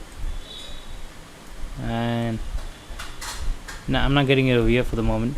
and lens dirt amount is basically every lens. When you wipe your lenses, camera lenses, and you have a bit of, despite of wiping them clean, sometimes you might have these these spots on your camera lens. So that's the lens dirt amount. You can add that to your camera, to your renders. I mean, it just adds to that. These small things add to the realism of your renders. So yeah, they matter. They do matter. Not everyone's situation is the same. Everyone's situation is different. Their models are different. Even if it's the same model, I think even if you render this model out, you will not be working as per 10 over Studio. You'll be working towards your type of realism. For example, I like autumn colors over here. I like to set my sun somewhere there. Yeah, I like that effect, for example. You might not like it. It's fine. It's absolutely fine. You can do it as per your needs. So yeah, so that's that. So that's the handheld camera, lens flare. And then you've got chromatic aberrations.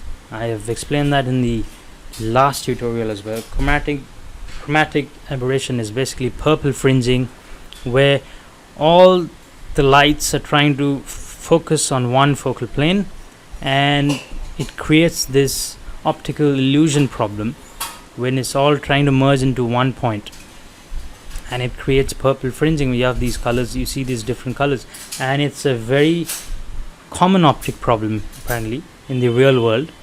So yeah, so I think you should be using it, but again, slightly, not that much, slight, depending on the situation. You'll have to adjust the value. Affected area is how much of the area you want to affect it by. Do you want the entire area to be affected by this dispersion, or do you want 50% of the area to be dispersed?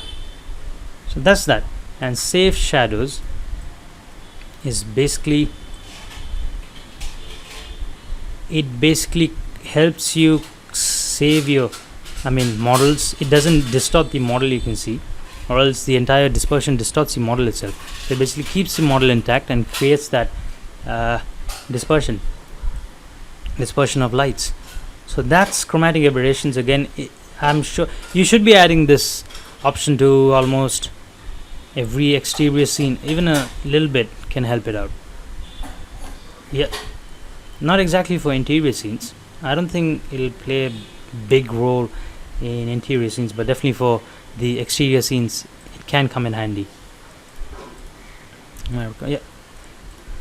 So next up is fisheye. Fisheye is nothing basically, but it's just distorting your render. You do have, I'm sure photographers have these fisheye lenses which they use for certain situations. Yeah, so that's fisheye. Now I'm not going to use that, to be honest, for now. Next up is the tilt shift. What's tilt shift? The amount, again, this basically I think focuses, it blurs out your amount and it shifts the tilt shift. I basically believe is like this option in Photoshop as well, where you can, when something is not right in a part of your model, you can use that option in Photoshop. I think Photoshop also has this option, and you can correct the position of a certain model using the shift option over here. So it shifts the model ever so slightly and gives you that perfect position of your model. Then you've got the rotation value, so that rotates to 90 degrees and then again back to 180. So that's that. And sharp area size, you can have the entire area sharpened out and have the amount entirely, and there you go, it shifts. You can see that it shifts the model a bit. So that's the sharp area, so I keep that amount just there. Yeah, depending on the amount it shifts, and I believe it defocuses. Yeah, it blurs out a bit of your model. So that's basically I haven't used it much, to be honest, tilt shift, but again, you can go ahead and give it a try. Professionals, I'm sure, might finds it handy for some reason or the other. So that's that. I'm going to delete that for now. Wait, you see it shifts that, and if I delete that, that's there. Yeah, so that's fine. Next up is the orthographic view. What is orthographic view? So the moment you have your orthographic view enabled, you create a 2D plane of that certain angle. Orthographic views are generally used for your isometric renders, where you have your entire flat, entire apartment, where you want to show your client where the bedroom is, where in a 3D model I'm talking about, where the living room is, for example, or for any architectural presentations where you're looking forward to just a plane. For example, they have the orthographic view enabled over here. It looks completely flat, has no 3D definition in them, and it helps the architect or the viewer understand the elevation of a certain model or a certain building. So that's that. And the options for the orthographic view, I'm just going to explain it over here through this model. Once enabled, you can use the near clip option, where it clips your building and gets inside so that you can look inside your building what's happening there. And then you've got the far clipping, where the clipping, I'm sure people using 3ds Max are very aware of this near clip and far clip, and probably Blender as well, I believe. So near clipping is basically clipping the front plane clipping, and far clipping is clipping something further away. That's a second clipping plane. So that's that. And fill color is basically it fills the background with a certain color in order to highlight the elevation. So they have set it to gray, and the moment you render that, you have that 2D elevation done for you already. So I think CAD soon, hand drawing or CAD drawing of elevations could be replaced with these orthographic view effects, because in Lumion you can put in text, and you can even mention the levels over here, and everyone should be able to understand this. I mean, it's better than just normal CAD hatches and drawings. So yes, it's way easier, I believe. I'm not targeting anyone. I'm not going to hurt anyone's views on which is better, which is not, but for me this looks perfect to me for building elevations and things like that. Again, that's my view. You can have a different view, of course. It's up to you again. So that's that. Let's switch that off. Next, so we have the camera effect done completely. So sun, weather, sky, objects, camera, all done and ready to be used. And I'm sure I've cleared all your doubts. If not, leave some comments to let me know. Next up is the animation, and of course for the animation we'll just jump straight down to the animation part. Go into movie. So yeah, let's record a new movie. Actually, let's delete that, record a new one, but this time I want the recording to be held. I want to do something with this car over here actually. Yeah.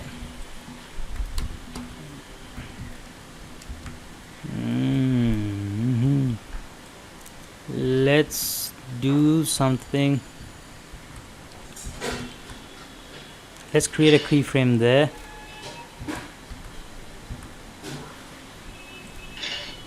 Another one there. Another one there. Another one there. So let's see what that looks like.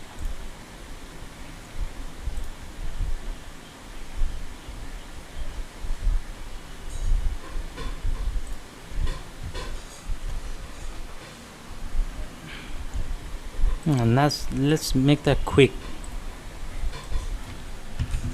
What that looks like in 5 seconds. What that looks like in 4 seconds.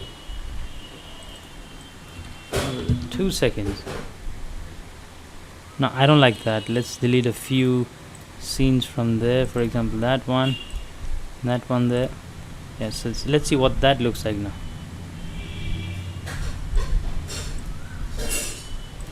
Let's delete that as well. So we have that.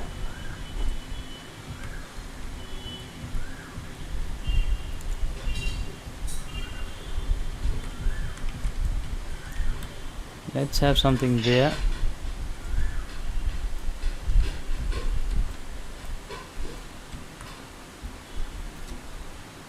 We'll have one there.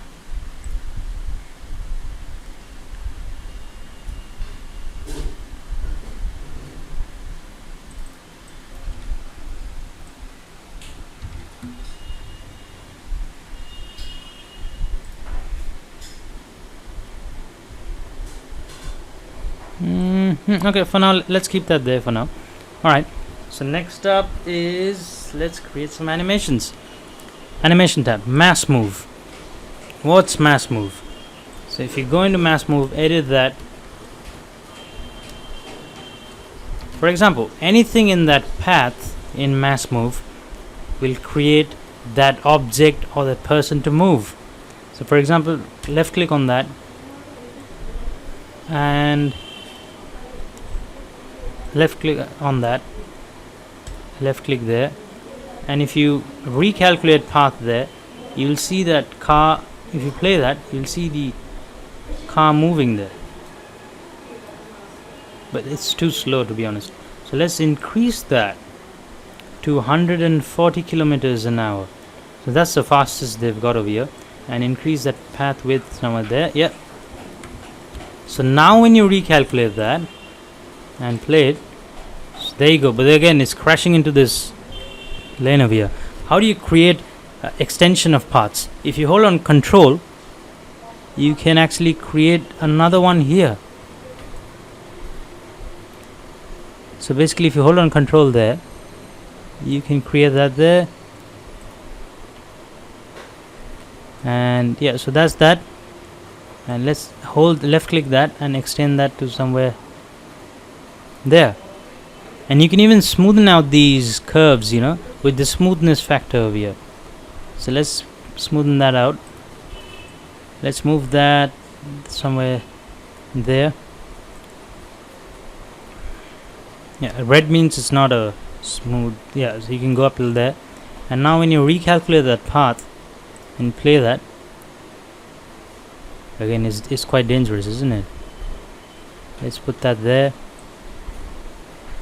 Let's put that somewhere there, and let's smoothen that out completely.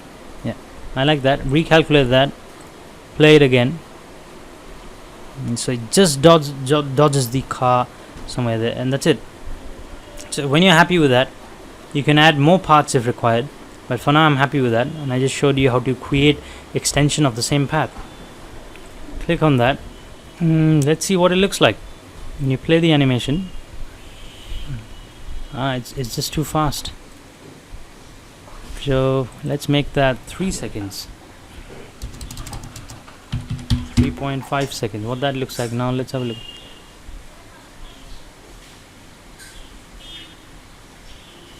Yeah, kind of happy with that. So let's make it 4 seconds. Wow, look at that. Alright, that's that.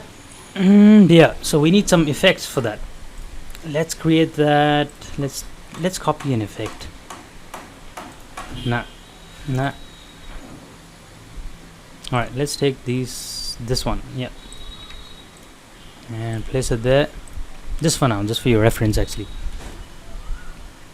and see what it looks like. Oh god, I think I wiped out the mass move. Yes, I did. So let's add the mass move again. I'll just get back once. Yeah, so I have it figured out again, and so that's what the animation looks like now. So that's that. So after mass move, we've got, I'll get back to you with the other settings, do not worry. I know it's a bit blurry, you'll get hold of that blur thing, don't worry about that. After mass move, you've got move. Move is another option where you can basically move anything. For example, let me just show you that. Almost every object is movable over here. For example, what can I move? Yeah, for example, this object, if you hold that and if you pull that there, it basically moves. So the end position will be there, the starting position is there. Alright, so let's see what it looks like. If I create another animation,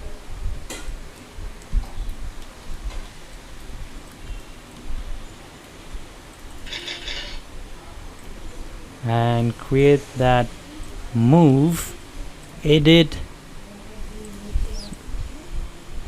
so it starts there, ends there. You've got a bunch of options: move vertically, rotate it, you can even rotate that. So it starts there, ends there. If you confirm the changes, and it should move slowly. Oh, look at that. So that's the move option. Basically has the capability to move almost, I think almost every object, not all, almost all. So that's move. Move's done. Advanced move. What is advanced move? Advanced move is again move, but with keyframes. So if I go into advanced move, and if you go to edit, you get to again move this. For example, if I move that there at the beginning of time, so you'll end up creating a keyframe there, and about there you want that object to be somewhere there, and about there you want the object to be somewhere here, then about here you want the object to return somewhere there with a bit of rotation there, and then about there you want the object to return back to its place with again a bit of rotation there. So that's advanced move, and that goes on till the end. So if only click on OK, let's switch off the move bit, and now if you play it,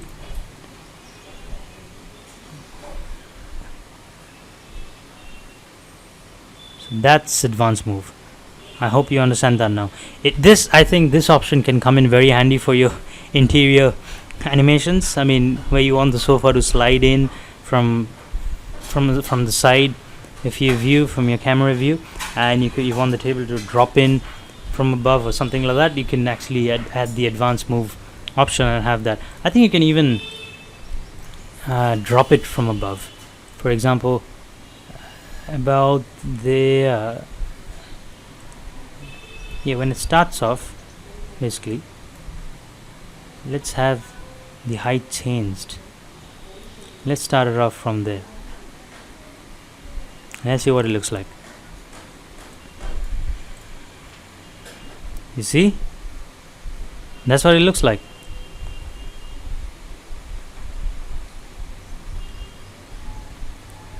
So that's advanced move. Next up is animate light colors. Again, let's go to the model for now, and let's switch on the light layer. It's switched on already. So let's go there. Let's go to the movie, and let's bring in the sun for now, and turn the height of the sun down. Alright, and let's go into animate light colors. So select lights, whichever lights you like, just select for now. I'm just going to select a few of them for now, and yeah, you can tick them off. So total of 20 lights selected so far. Yeah, turn as many as you like. I mean, whatever you want to animate, and then you can create a keyframe where first the color is like that. So let's create another keyframe there. First the color is like that, maybe somewhere there, and from that the color shifts to this next keyframe,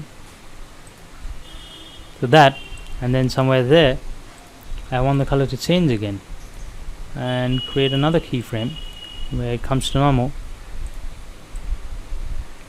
Yeah, somewhere there, and then the next keyframe you might want to reduce that increase that. So that's it. So when you play the animation, you'll see that the light color changes ever so smoothly, and with that flying menu, what a wonderful evening. So that's animate light colors. Alright, so that's done now. So next up is time warp. Time warp is basically offset animate. It's basically offsetting the animation of that person. It can be used for, I think, for photograph as well. Let's see. Yeah, you have that for basically the position of that particular person, people or animals. So position of them. So is that person looking up or looking down? You can offset that, and offset for animated, or if you have got any imported models, offset that particular rotation of that model or whatever it is. So that's time warp. Next up you have animated phasing.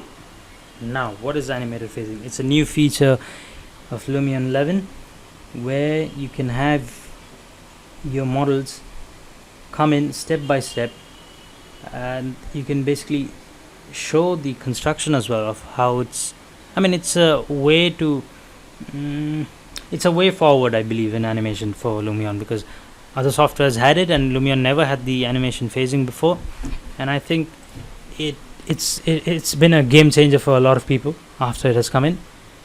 So let me just get into animated phasing for now. So we'll use the animated phasing for this view over here, because I like the animation over here, and I think it'll suit the phasing will suit this video perfectly. So let's go into animation phasing, click on edit. So for the start, click on start and click on objects, which object you want to phase. So whatever objects you import, only you can only animate them in the animate phase. So this is an imported file, and so click on that. So that's the first one. Don't click on that for now. Save changes. How do you want it to come in? Do you want it to pop in, or do you want it to have a sky drop? You can start at 0, 0 and stay over for, I mean, however long you want it. Ease in, it basically slowly gets in. Stagger is basically, I believe, stagger basically drops it. I mean, it's a hard drop or something like that. So I'm not very sure of the stagger bit, but let's play that animation and see what it looks like. So that's animated phasing. You can ease in as well. So that's easing in. It smoothly drops it, and lowering that will basically drop it hard in the end. There you go. It drops in hard. Move distance is basically the further you move it, the further the model goes away from the camera. So move distance could be there. You can have it there. I mean, you can have it there, but it won't look that good. It'll just drop in just right from there. Invisible before start. Yes, you can have that invisible before start, or maybe not. You can have it visible before start or invisible before start. So that's that. You can even copy this animation and paste it again for something else, for another animation of yours. So that's that part. So I want to create another animation for the other bit. How do I do that? So that's for that.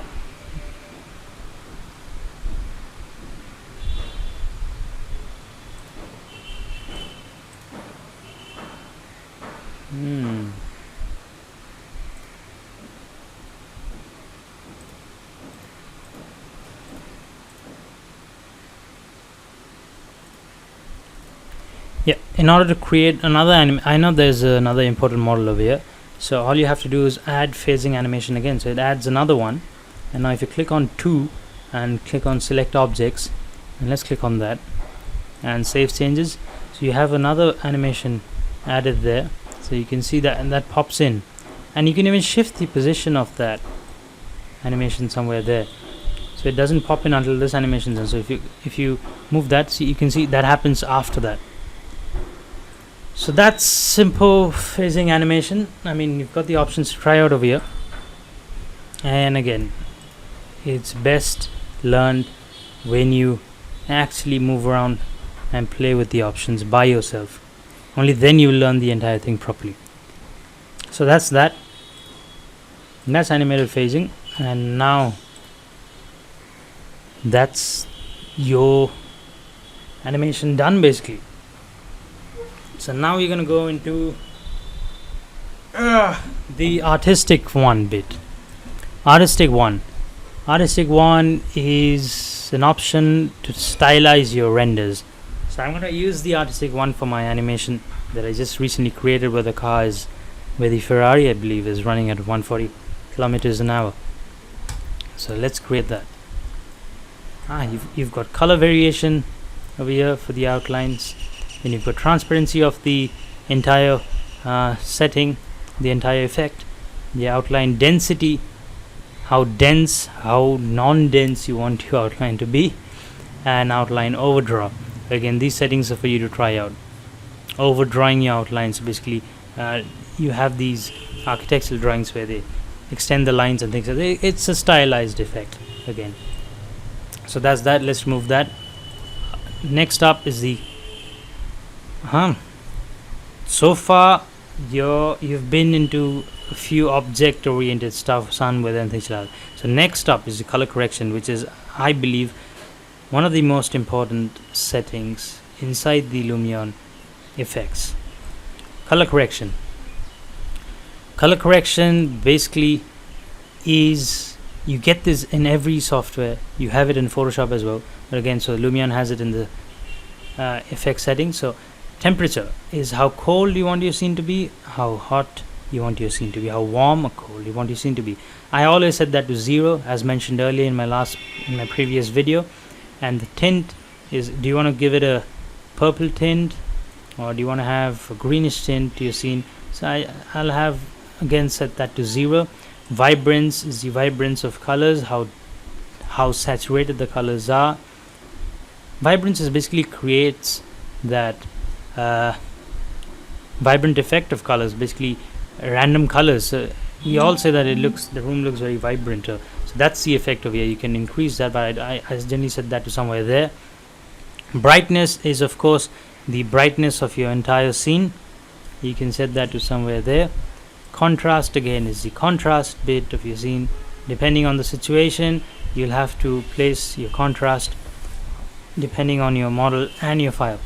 Saturation is the saturation of colors in your model. Again, another handy feature. Just keep that at the default value of 1, because it'll help you work on your models or post-process on them without any problems. Gamma value lights up your scene beautifully. It helps create these without fading the scene. It helps create lights in your scene. So gamma value is a very known factor in every software, so they use that. So you can manipulate the gamma value in order to light up your scenes or darken it depending on your taste. Limit low basically creates these dark corners or edges in your model. So you can darken out, you can black out your entire scene with the limit low.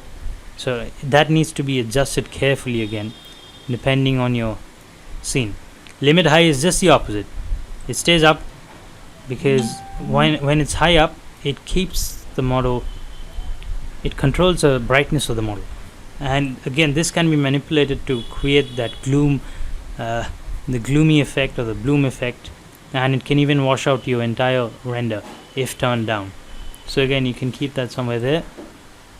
See, it gives you that effect. So that's that. I'm going to turn that a little warm there. Yeah.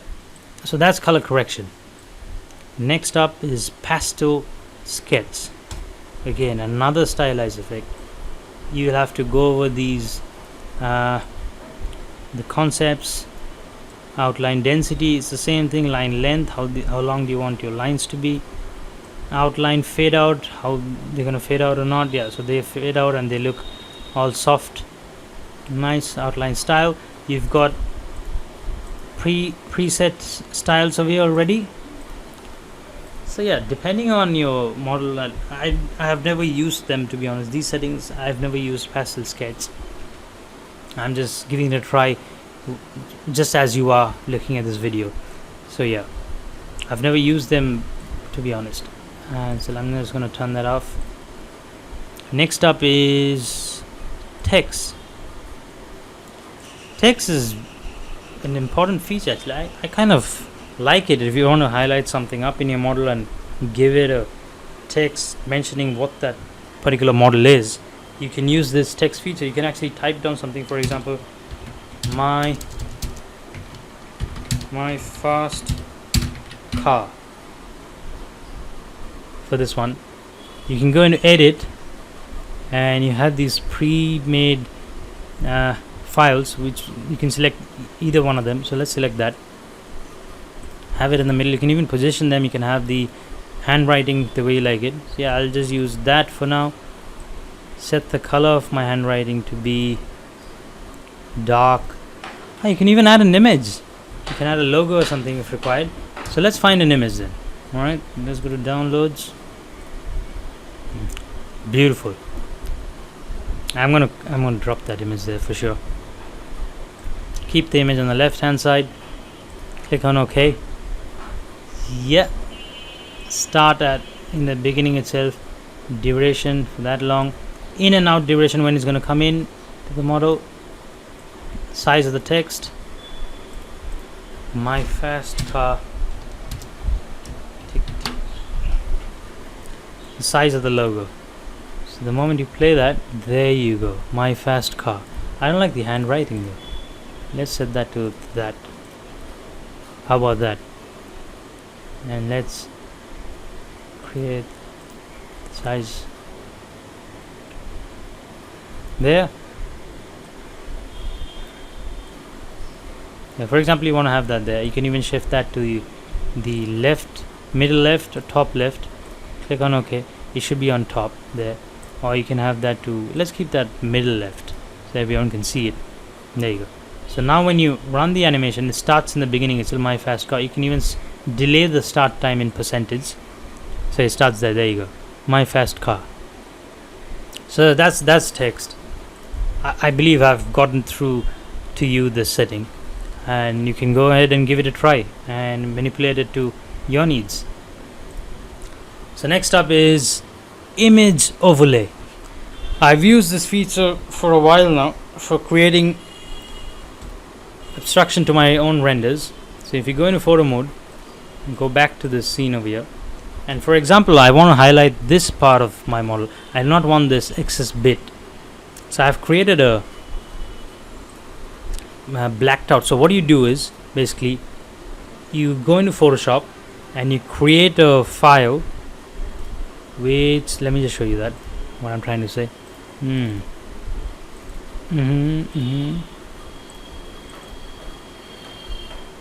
Yeah, so you create a PNG file where you have two corners blacked out completely and the middle has no, and you delete the middle portion, so it basically has no background over here in the middle. So you create that image in Photoshop. In case if you want to give it a try, I'll just attach this picture in the description if required. And what you do is you bring the image overlay setting over here, click on choose file, and you select that image. Where is that? For example, this one. Yeah, is that a PNG? Yeah, that's a PNG. So that's that. Opacity gives you the control over that blacked out area. So that's, I just want to focus on this building exactly. And so that's image overlay. It can be manipulated for other needs as well, but I generally use the image overlay for this kind of stuff where I'm inside a room and I just particularly want to show my client a particular portion of that, of the living room or the bedroom or something. You can use that. That's a very handy feature. So that's that. I'm just going to disable that for now. Next up is fade in, fade out. Alright, so that's for animation. I'll get back to that in a minute. Let's do sketch. Sketch is basically again that stylized effects, and you can give it a try. Contrast, coloring the way you want it. If you can turn the saturation down, fade in, fade out. So that's that, you can give that a dynamic look to that. That's a stylized effect basically, so I'm just going to delete that for now. Next up is sharpen. Sharpen is in every software again you can sharpen out your renders. You can do that. A lot of people use a lot of sharpen in their renders, depending on, again, every situation is unique.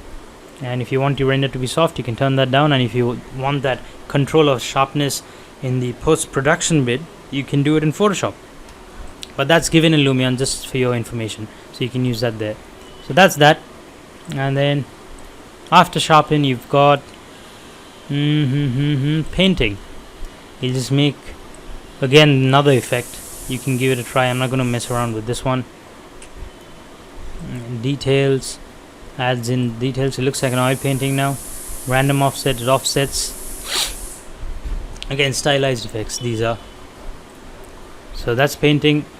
Vignetting. The vignetting is a common problem in our cameras, where you have these blacked out edges. Vignetting is another important setting which must be used in order to attain realistic real life renders or replicating the real life camera situations. You can add the softness or the hardness of that vignetting. Yeah, so that's that. I'm kind of happy with that. It leaves a good effect. So that's vignetting. Then you've got noise. If your render is too soft, or you want the picture to be a bit distorted, noise actually is good for your renders. For those of you wondering, creating picture perfect, soft and perfect corners does not exist in the real world. So you need to add a bit of noise to your renders. Play around with the color. Again, that's purple fringing colors. You can play around with the pixelated colors, and that'll add to the realism, I believe, depending on the situation and the size of. You can reduce the or increase the size of your noise. So there you go. That's noise. You might want to manipulate that effect again to your needs. So that's noise. I'm going to delete that for now because there's so many effects in that tab over there. Watercolor is again a stylized effect. Accuracy of the watercolor and things like that. So you can create these effects, go into animation, create your own keyframes of these effects. They are all, I'm sure, tweakable. So you can create a stylized effect there, and once you play that, so towards the end it will be create a keyframe there. From there to there, there will be a stylized effect. If I go there, create a keyframe there. I don't want any accuracy there, for example. I want it in the beginning to be like that, and then bring in some accuracy towards the end. I actually did not do any, but you can, I'm sure you understood that you can create keyframes and make use of that in your animations. So let's go back to that. Yeah, so that's that. So that's the artistic part 1. Next up is the artistic part 2. So in artistic 2, the first option is bloom. I'm sure again you're quite aware of the bloom feature. That's the is just one option in there. So that's the bloom amount, the amount you want to fade your entire render by. Yeah, just give it a slight bloom over there. Yeah, quite happy with that. So that's bloom. Let's go back again. Another feature, analog color lab, a very handy feature which actually affects the feel of your renders. Again, this feature is used by many professionals in order to manipulate their realistic renders. So yeah, use this feature, a very handy feature. You've got, I believe, 10 styles. No, up to up to 2.0. So that's 0, 0. That's 0.1, 0.2, 0.3, 0.45. Yeah, that's 5, 6, 7, 8, 9. I think 0.9 actually creates that. To me, I mean, I'm not sure. To me, it gives that natural, realistic look. 0.9. But again, that's to me. And I think they have used a 0.8 for their downtown render here. That's what I checked out. If you look at their analog, So they've got a point. Oh, they've got a 0.1 with a 0.8 value there. So, and if you turn that up to 0.9, the one I was talking about, and turn that down to 0.4, see, you get a different effect. You get a different feel, different effect. That's that. So that's our render there. And yeah, so that's Analog Color Lab. You can have it turned up 0.9. Yes, I'm gonna turn that down somewhere there and leave that there, or maybe even a little lower than that. Yeah, you can adjust it accordingly, to be honest. Next up is Manga. I'm not sure what's Manga, but it creates these. It creates a look that I cannot exactly explain, to be honest. I never understood this feature, to be honest. I'm just being honest with you. You'll have to probably tone count is probably the toning effect. Coloring, it basically reduces the desaturates and saturates the entire render. And pattern again is the pattern, the check lines over here. So that's what your render looks like in Manga. And for the moment I'm not liking it, but I'm sure it might come in handy for someone. So that's that. Next up is Styrofoam. I've seen this effect earlier on. You can use that to give that, for example, you want your entire, you're doing a presentation for your client without the materials, the first part of your presentation, because a lot of companies, what they do is the initial modeling bit, they want to show their client the initial modeling, so that's what they use this effect to portray the modeling bit and find out whether he's or she is happy with the model itself or the entire planning itself. So they use a lot of this. I'm sure I've seen that earlier on. You can have that red effect, you can increase the diffusion, and you can reduce the noise over there. So that's that effect actually. Let's delete that. Next up is selective saturation, another useful feature. First up is the color selection. So basically color selection is, again, it helps you select a range of colors. So if you turn that up completely or turn that down completely, it selects all of them, or you can have a few of them selected, for example blue, red or green, something like that. I'm just going to put that up there. So that's very saturated. You can have that range. The range is basically the amount of color gets affected by the number of colors that get affected. So turn the range up completely, and you have the saturation at hand for every color now. Or if you want to turn the range down, you can do so and have just a few things desaturated. Darkness is, I'm not sure again what's darkness.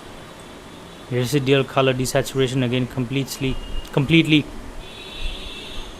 desaturates rest of the colors. That was not, saturation is basically controls the color selection and range, and residual is the leftover colors that you want to desaturate. You can desaturate using that. So again, you've got the options to play around with. So go ahead, give it a try, and let me know in the comments below.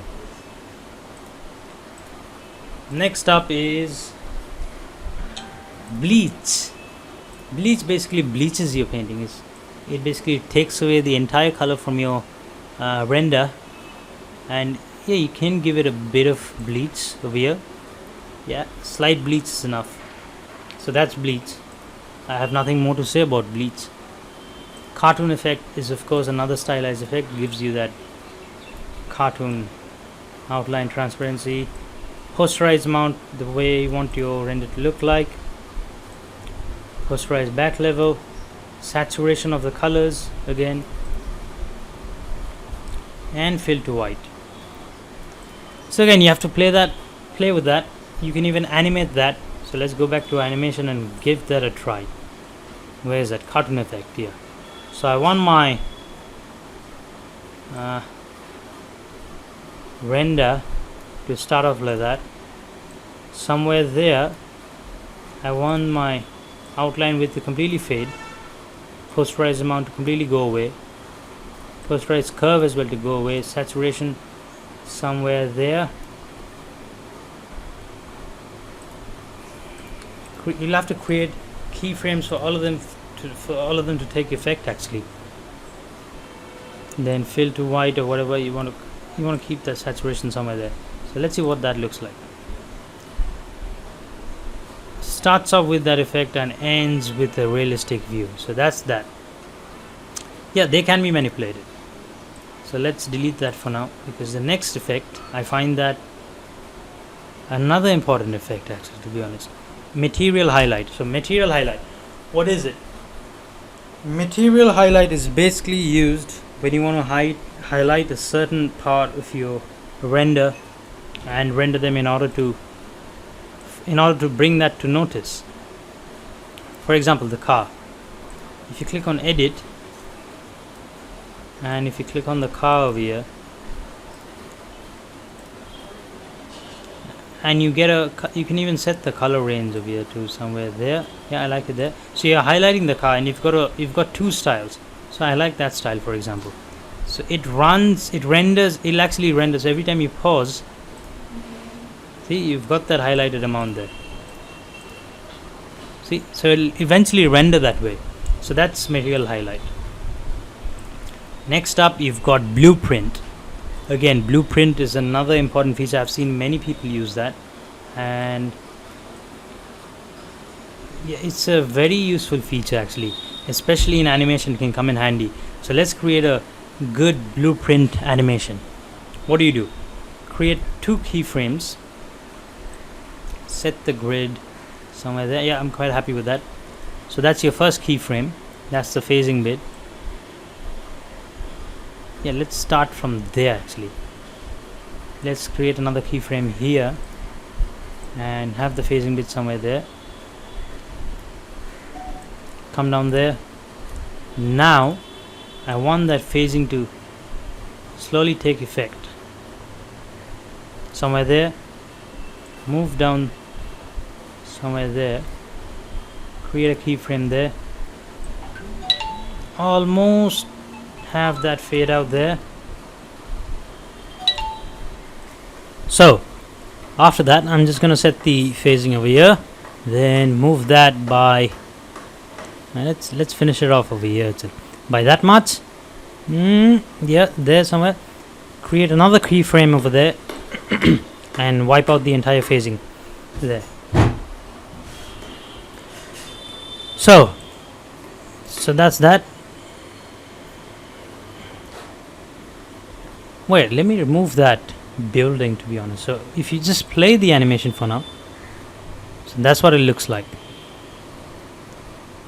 There you go. So if I just remove that building there from the outdoor part, let's delete that.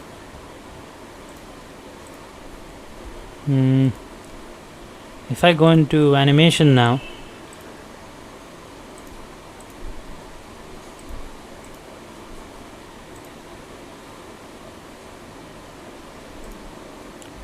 let's edit that animation. I mean, let's edit the where's that mass move. Yeah, let's pull that.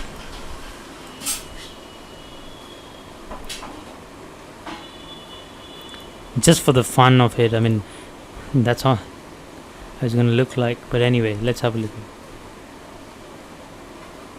Yeah, so that's not bad, isn't it? So that's that.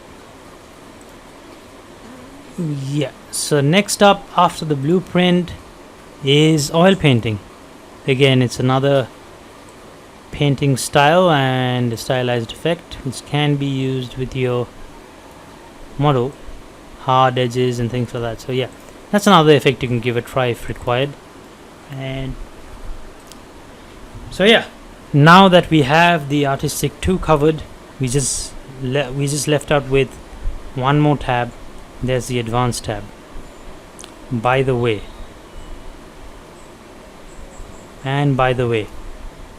I think I have missed out motion blur. So yeah, motion blur is basically the amount you want your render to blur by, your animation to blur by. So that's how you control the motion blur bit. So I'll just set that to there, and now let's look at our animation. Yeah, that looks all right.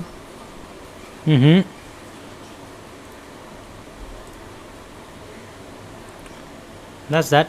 So that's motion blur, by the way. So next up is the advanced bit. For this, I'm going to go back to photo and go back to that scene there and disable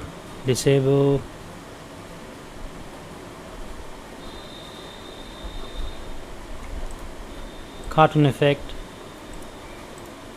Yeah, just disable the cartoon effect. And now it's the important part. The last bit is the most important bit. Go to add effect, select shadows first. Sorry, I'm just going to drink some water.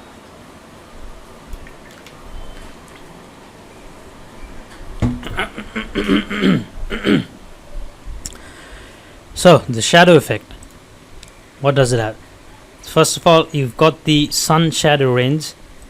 Increasing the sun shadow range softens out your shadows. Coloring is the amount of shadow color you want your render to have. Again, depending on the situation you want to add this in. I generally keep it to about 0.1 or 0.2, but that's again it depends on your interior scene or your exterior scene. Brightness is the brightness of your shadows. Wherever you've got it's basically the other side where you do not have direct sunlight falling in. You can actually have your shadows tweaked in there. Yeah, so that looks about it. Interior and exterior. I think interior and exterior basically causes that difference of the interior shadows and the exterior shadows. As you can see, there is a slight variation that's being caused once that goes up to 1 to the exterior compared to the interior bit. So yeah, see, that fades out with a lot of light. The moment you increase that, it's way darker than that. So I'm just gonna leave that to about there. Yeah, Omni shadow is the corner shadows. You've got Omni shadows as it's basically the ambient occlusion effect in other softwares. It gives you the corner shadow effects. So without the Omni shadow, your renders basically will not look as realistic as it's supposed to, because every object has Omni shadows or the ambient occlusion effect. So that's the ambient occlusion effect. Turning it all the way up creates these dark shadows at every angle. So turn that to about 1.2 somewhere there for this particular scene, or 0.8 somewhere there. Yeah, again, it depends on your scene, what kind of ambience you want, or the ambient occlusion effect you want in your render scene. Next up is the shadow correction, which I believe corrects the shadows, but I have not seen any.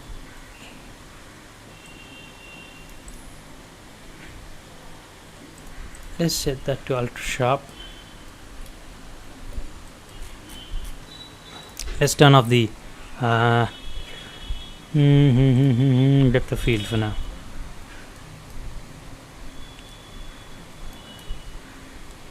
And let's have a look at. I haven't used shadow correction, to be honest. I don't know whether you get that effect only in the output, so I generally leave that to 0 as per the default settings. Then you've got the shadow type. That's the normal shadow type, which gives you soft shadows. Then you've got sharp, then you've got ultra sharp. Again, depending on the situation and your lighting design, you might want to shift from normal sharp to ultra sharp. Even at sharp, you can soften out your shadows you can see that difference straight away. Pulling the sun shadow range down creates sharper shadows, and pulling that up there creates softer shadows. Below over here you've got another option which says if you shift to normal, soft shadows. Turning that on creates really soft effects of shadows. So that option again depends on your scene. And of course you want to turn on the fine detail shadows, because it creates detailed shadow effects like that. There you go. And then yeah, it creates a wonderful shadow effect, to be honest. So that's that. And you can have the soft shadows switched on if you like. So that's that. That's what the render looks like for now. Next up after the shadow is not for photo, is side by side 3D stereo. So basically, let me just show you that. Go into animation. So side by side 3D animation is, let's switch off the highlight. That's only for the entire movie.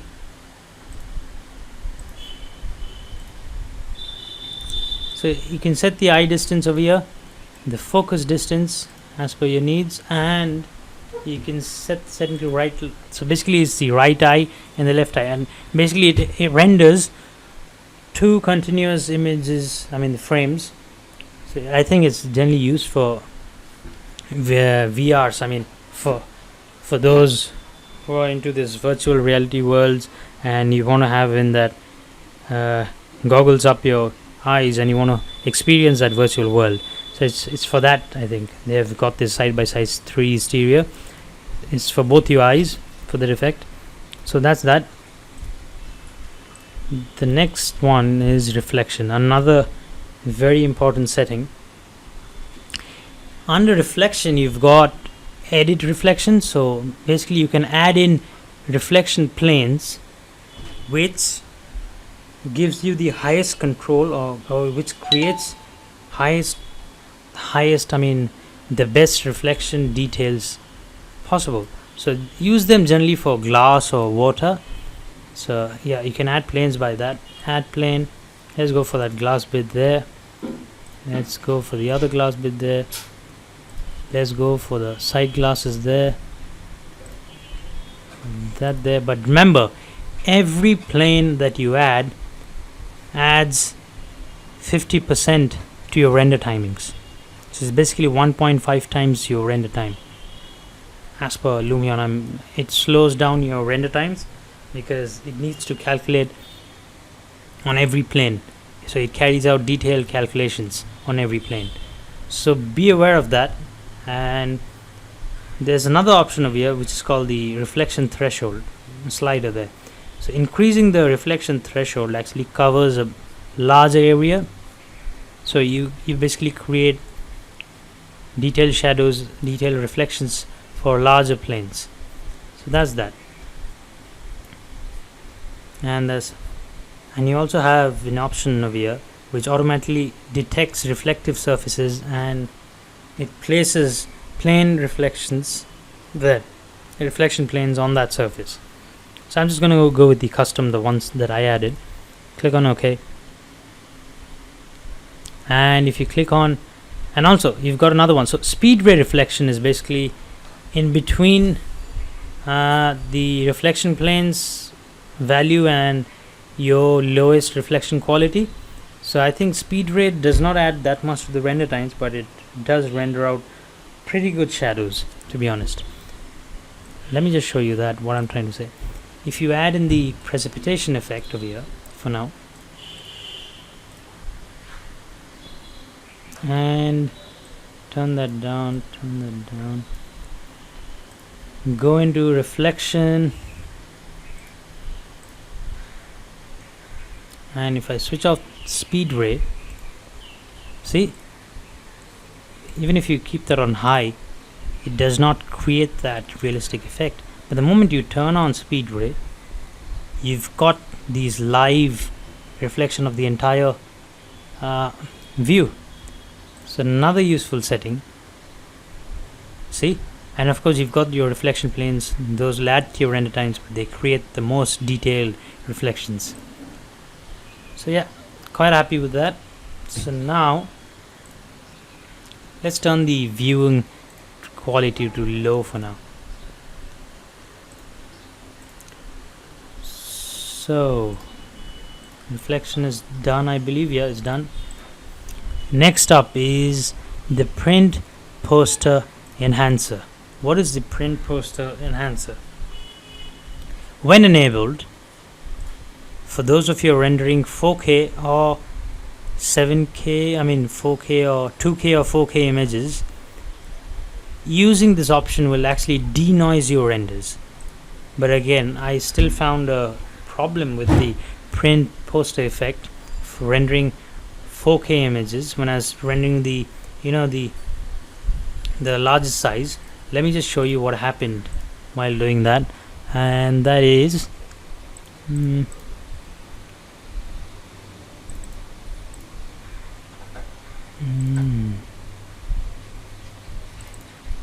yeah, so despite the denoiser effect, the print poster effect, I have been getting these vertical lines and I cannot actually solve them. Somehow I cannot solve them. I've tried numerous ways.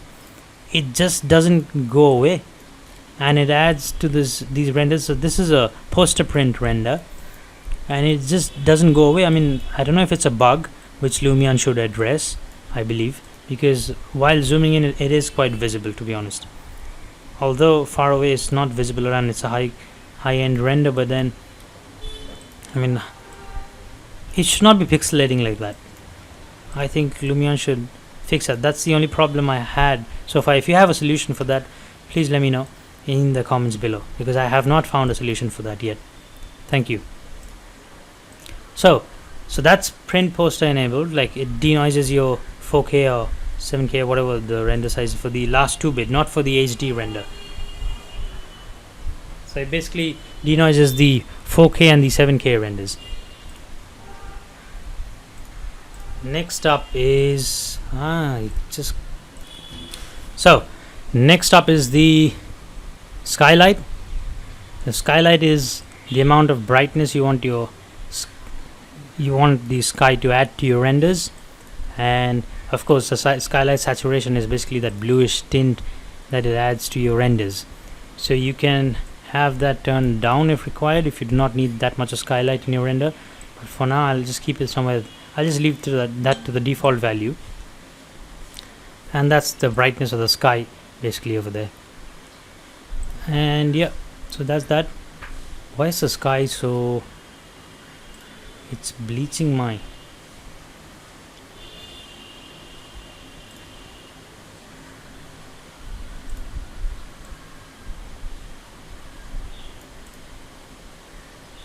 variation control? Where's my sun and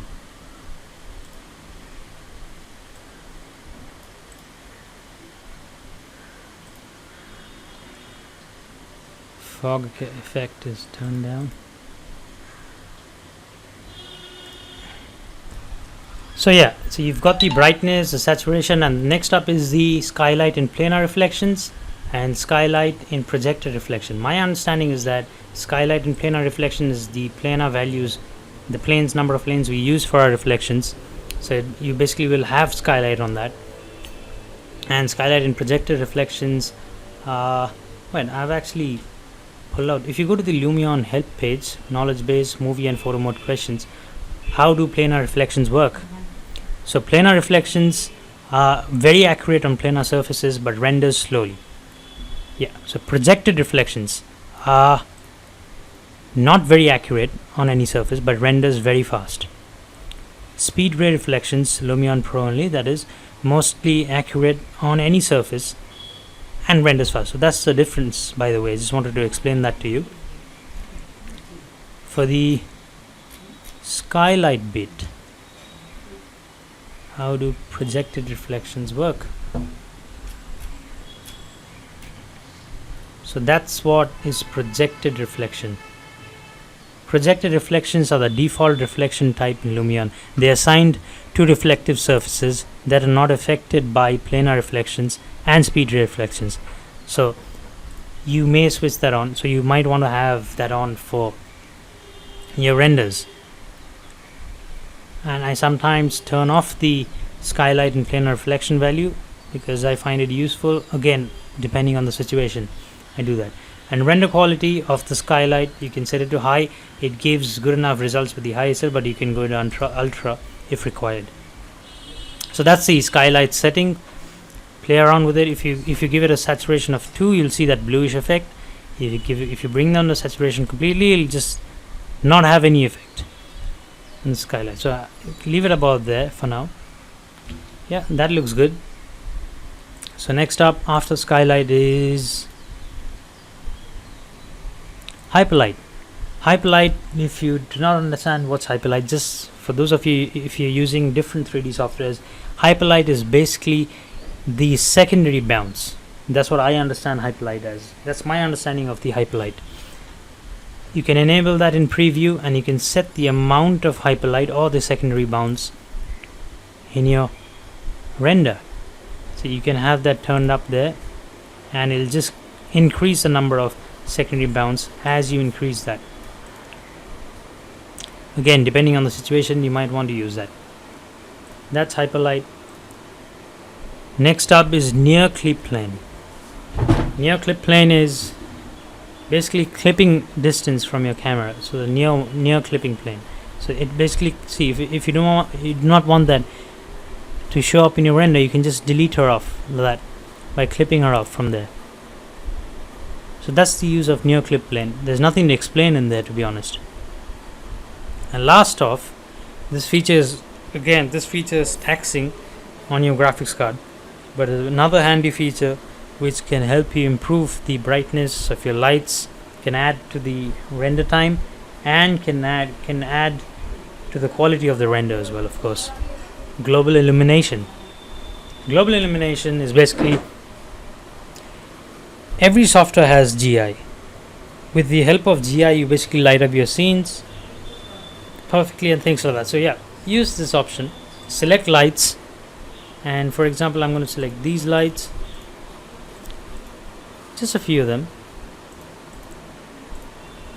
Yeah, the moment you select them, and from here itself you can control the GI amount of these lights. See how it adds to that? It creates more light without you having to tweak the light values. It is more prominent in during night time. So let me just turn the sun down for now.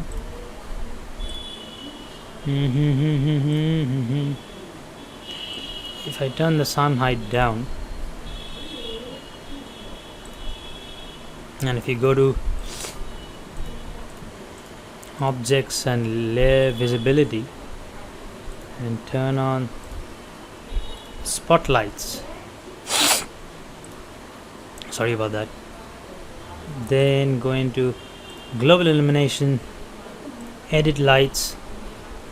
With those lights selected, if you play with those values, you see you're able to illuminate your scene with that. And depending on the number of lights you have switched on, it does get slower. Yeah, it is taxing on my graphics card, I'm being honest over here.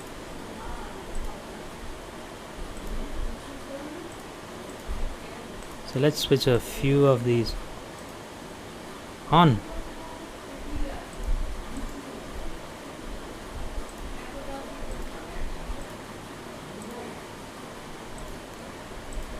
You can use this for your exterior renders, for your night scenes, which can help you give that interior lighting effect outside, can bring that up, you know. So I'm quite happy with that. Let's go back now, and it is very slow. Look at the frames dropping. So that's global illumination effect. Sun amount is for the sun, it's not for us for the moment. So tweaking that won't help for the moment. Then you've got the fall off speed. Again, helps in the reduction of that light spread. You can reduce if you have any grainy noises or anything, the spots and everything. You can reduce those burnt out spots and things like that with the help of that. Again, that's sun max. These values affect the sun amount and the sun max effect distance effect, and you can preview them directly in your viewport if required, or you can just switch that off if it's very taxing for your render. If it's very taxing for your graphics card. It's still taxing. Global illumination effect is a taxing method, but it adds realism to your renders. So yes, I'm just gonna turn that off for now. Let's use the global illumination effect. I actually kind of like that. Yeah, so that's that. I'm just going to turn that up because it's extremely slow. I cannot work with it, to be honest. Remove that. Yeah, much better. Go back to sun. So yes, finally we are at the end of our Lumion settings. This entire video was out of sheer hard work. So if you did enjoy the video, if you did think I did a good job making this video, then please give it a thumbs up. Please like, subscribe to my channel, and share my videos. If you found my content useful, also let me know how I can improve my speech or whatever it is. I'd highly accept critiques. Doesn't matter, just comment down below. Let me know if I'm doing a good job for all 3D artists, letting you all know, disclosing everything that I know, what I am capable of. I'm not the best, I know, but again, I'm just trying to disclose everything possible, whatever I know of my understanding to you all. So please support this channel and please support me. Thanks a lot for joining in, for watching this video, and I'm just doing it for all you subscribers and for the people who are benefiting from it. Please do like, subscribe and share. Thank you. We'll see you in another video. Goodbye.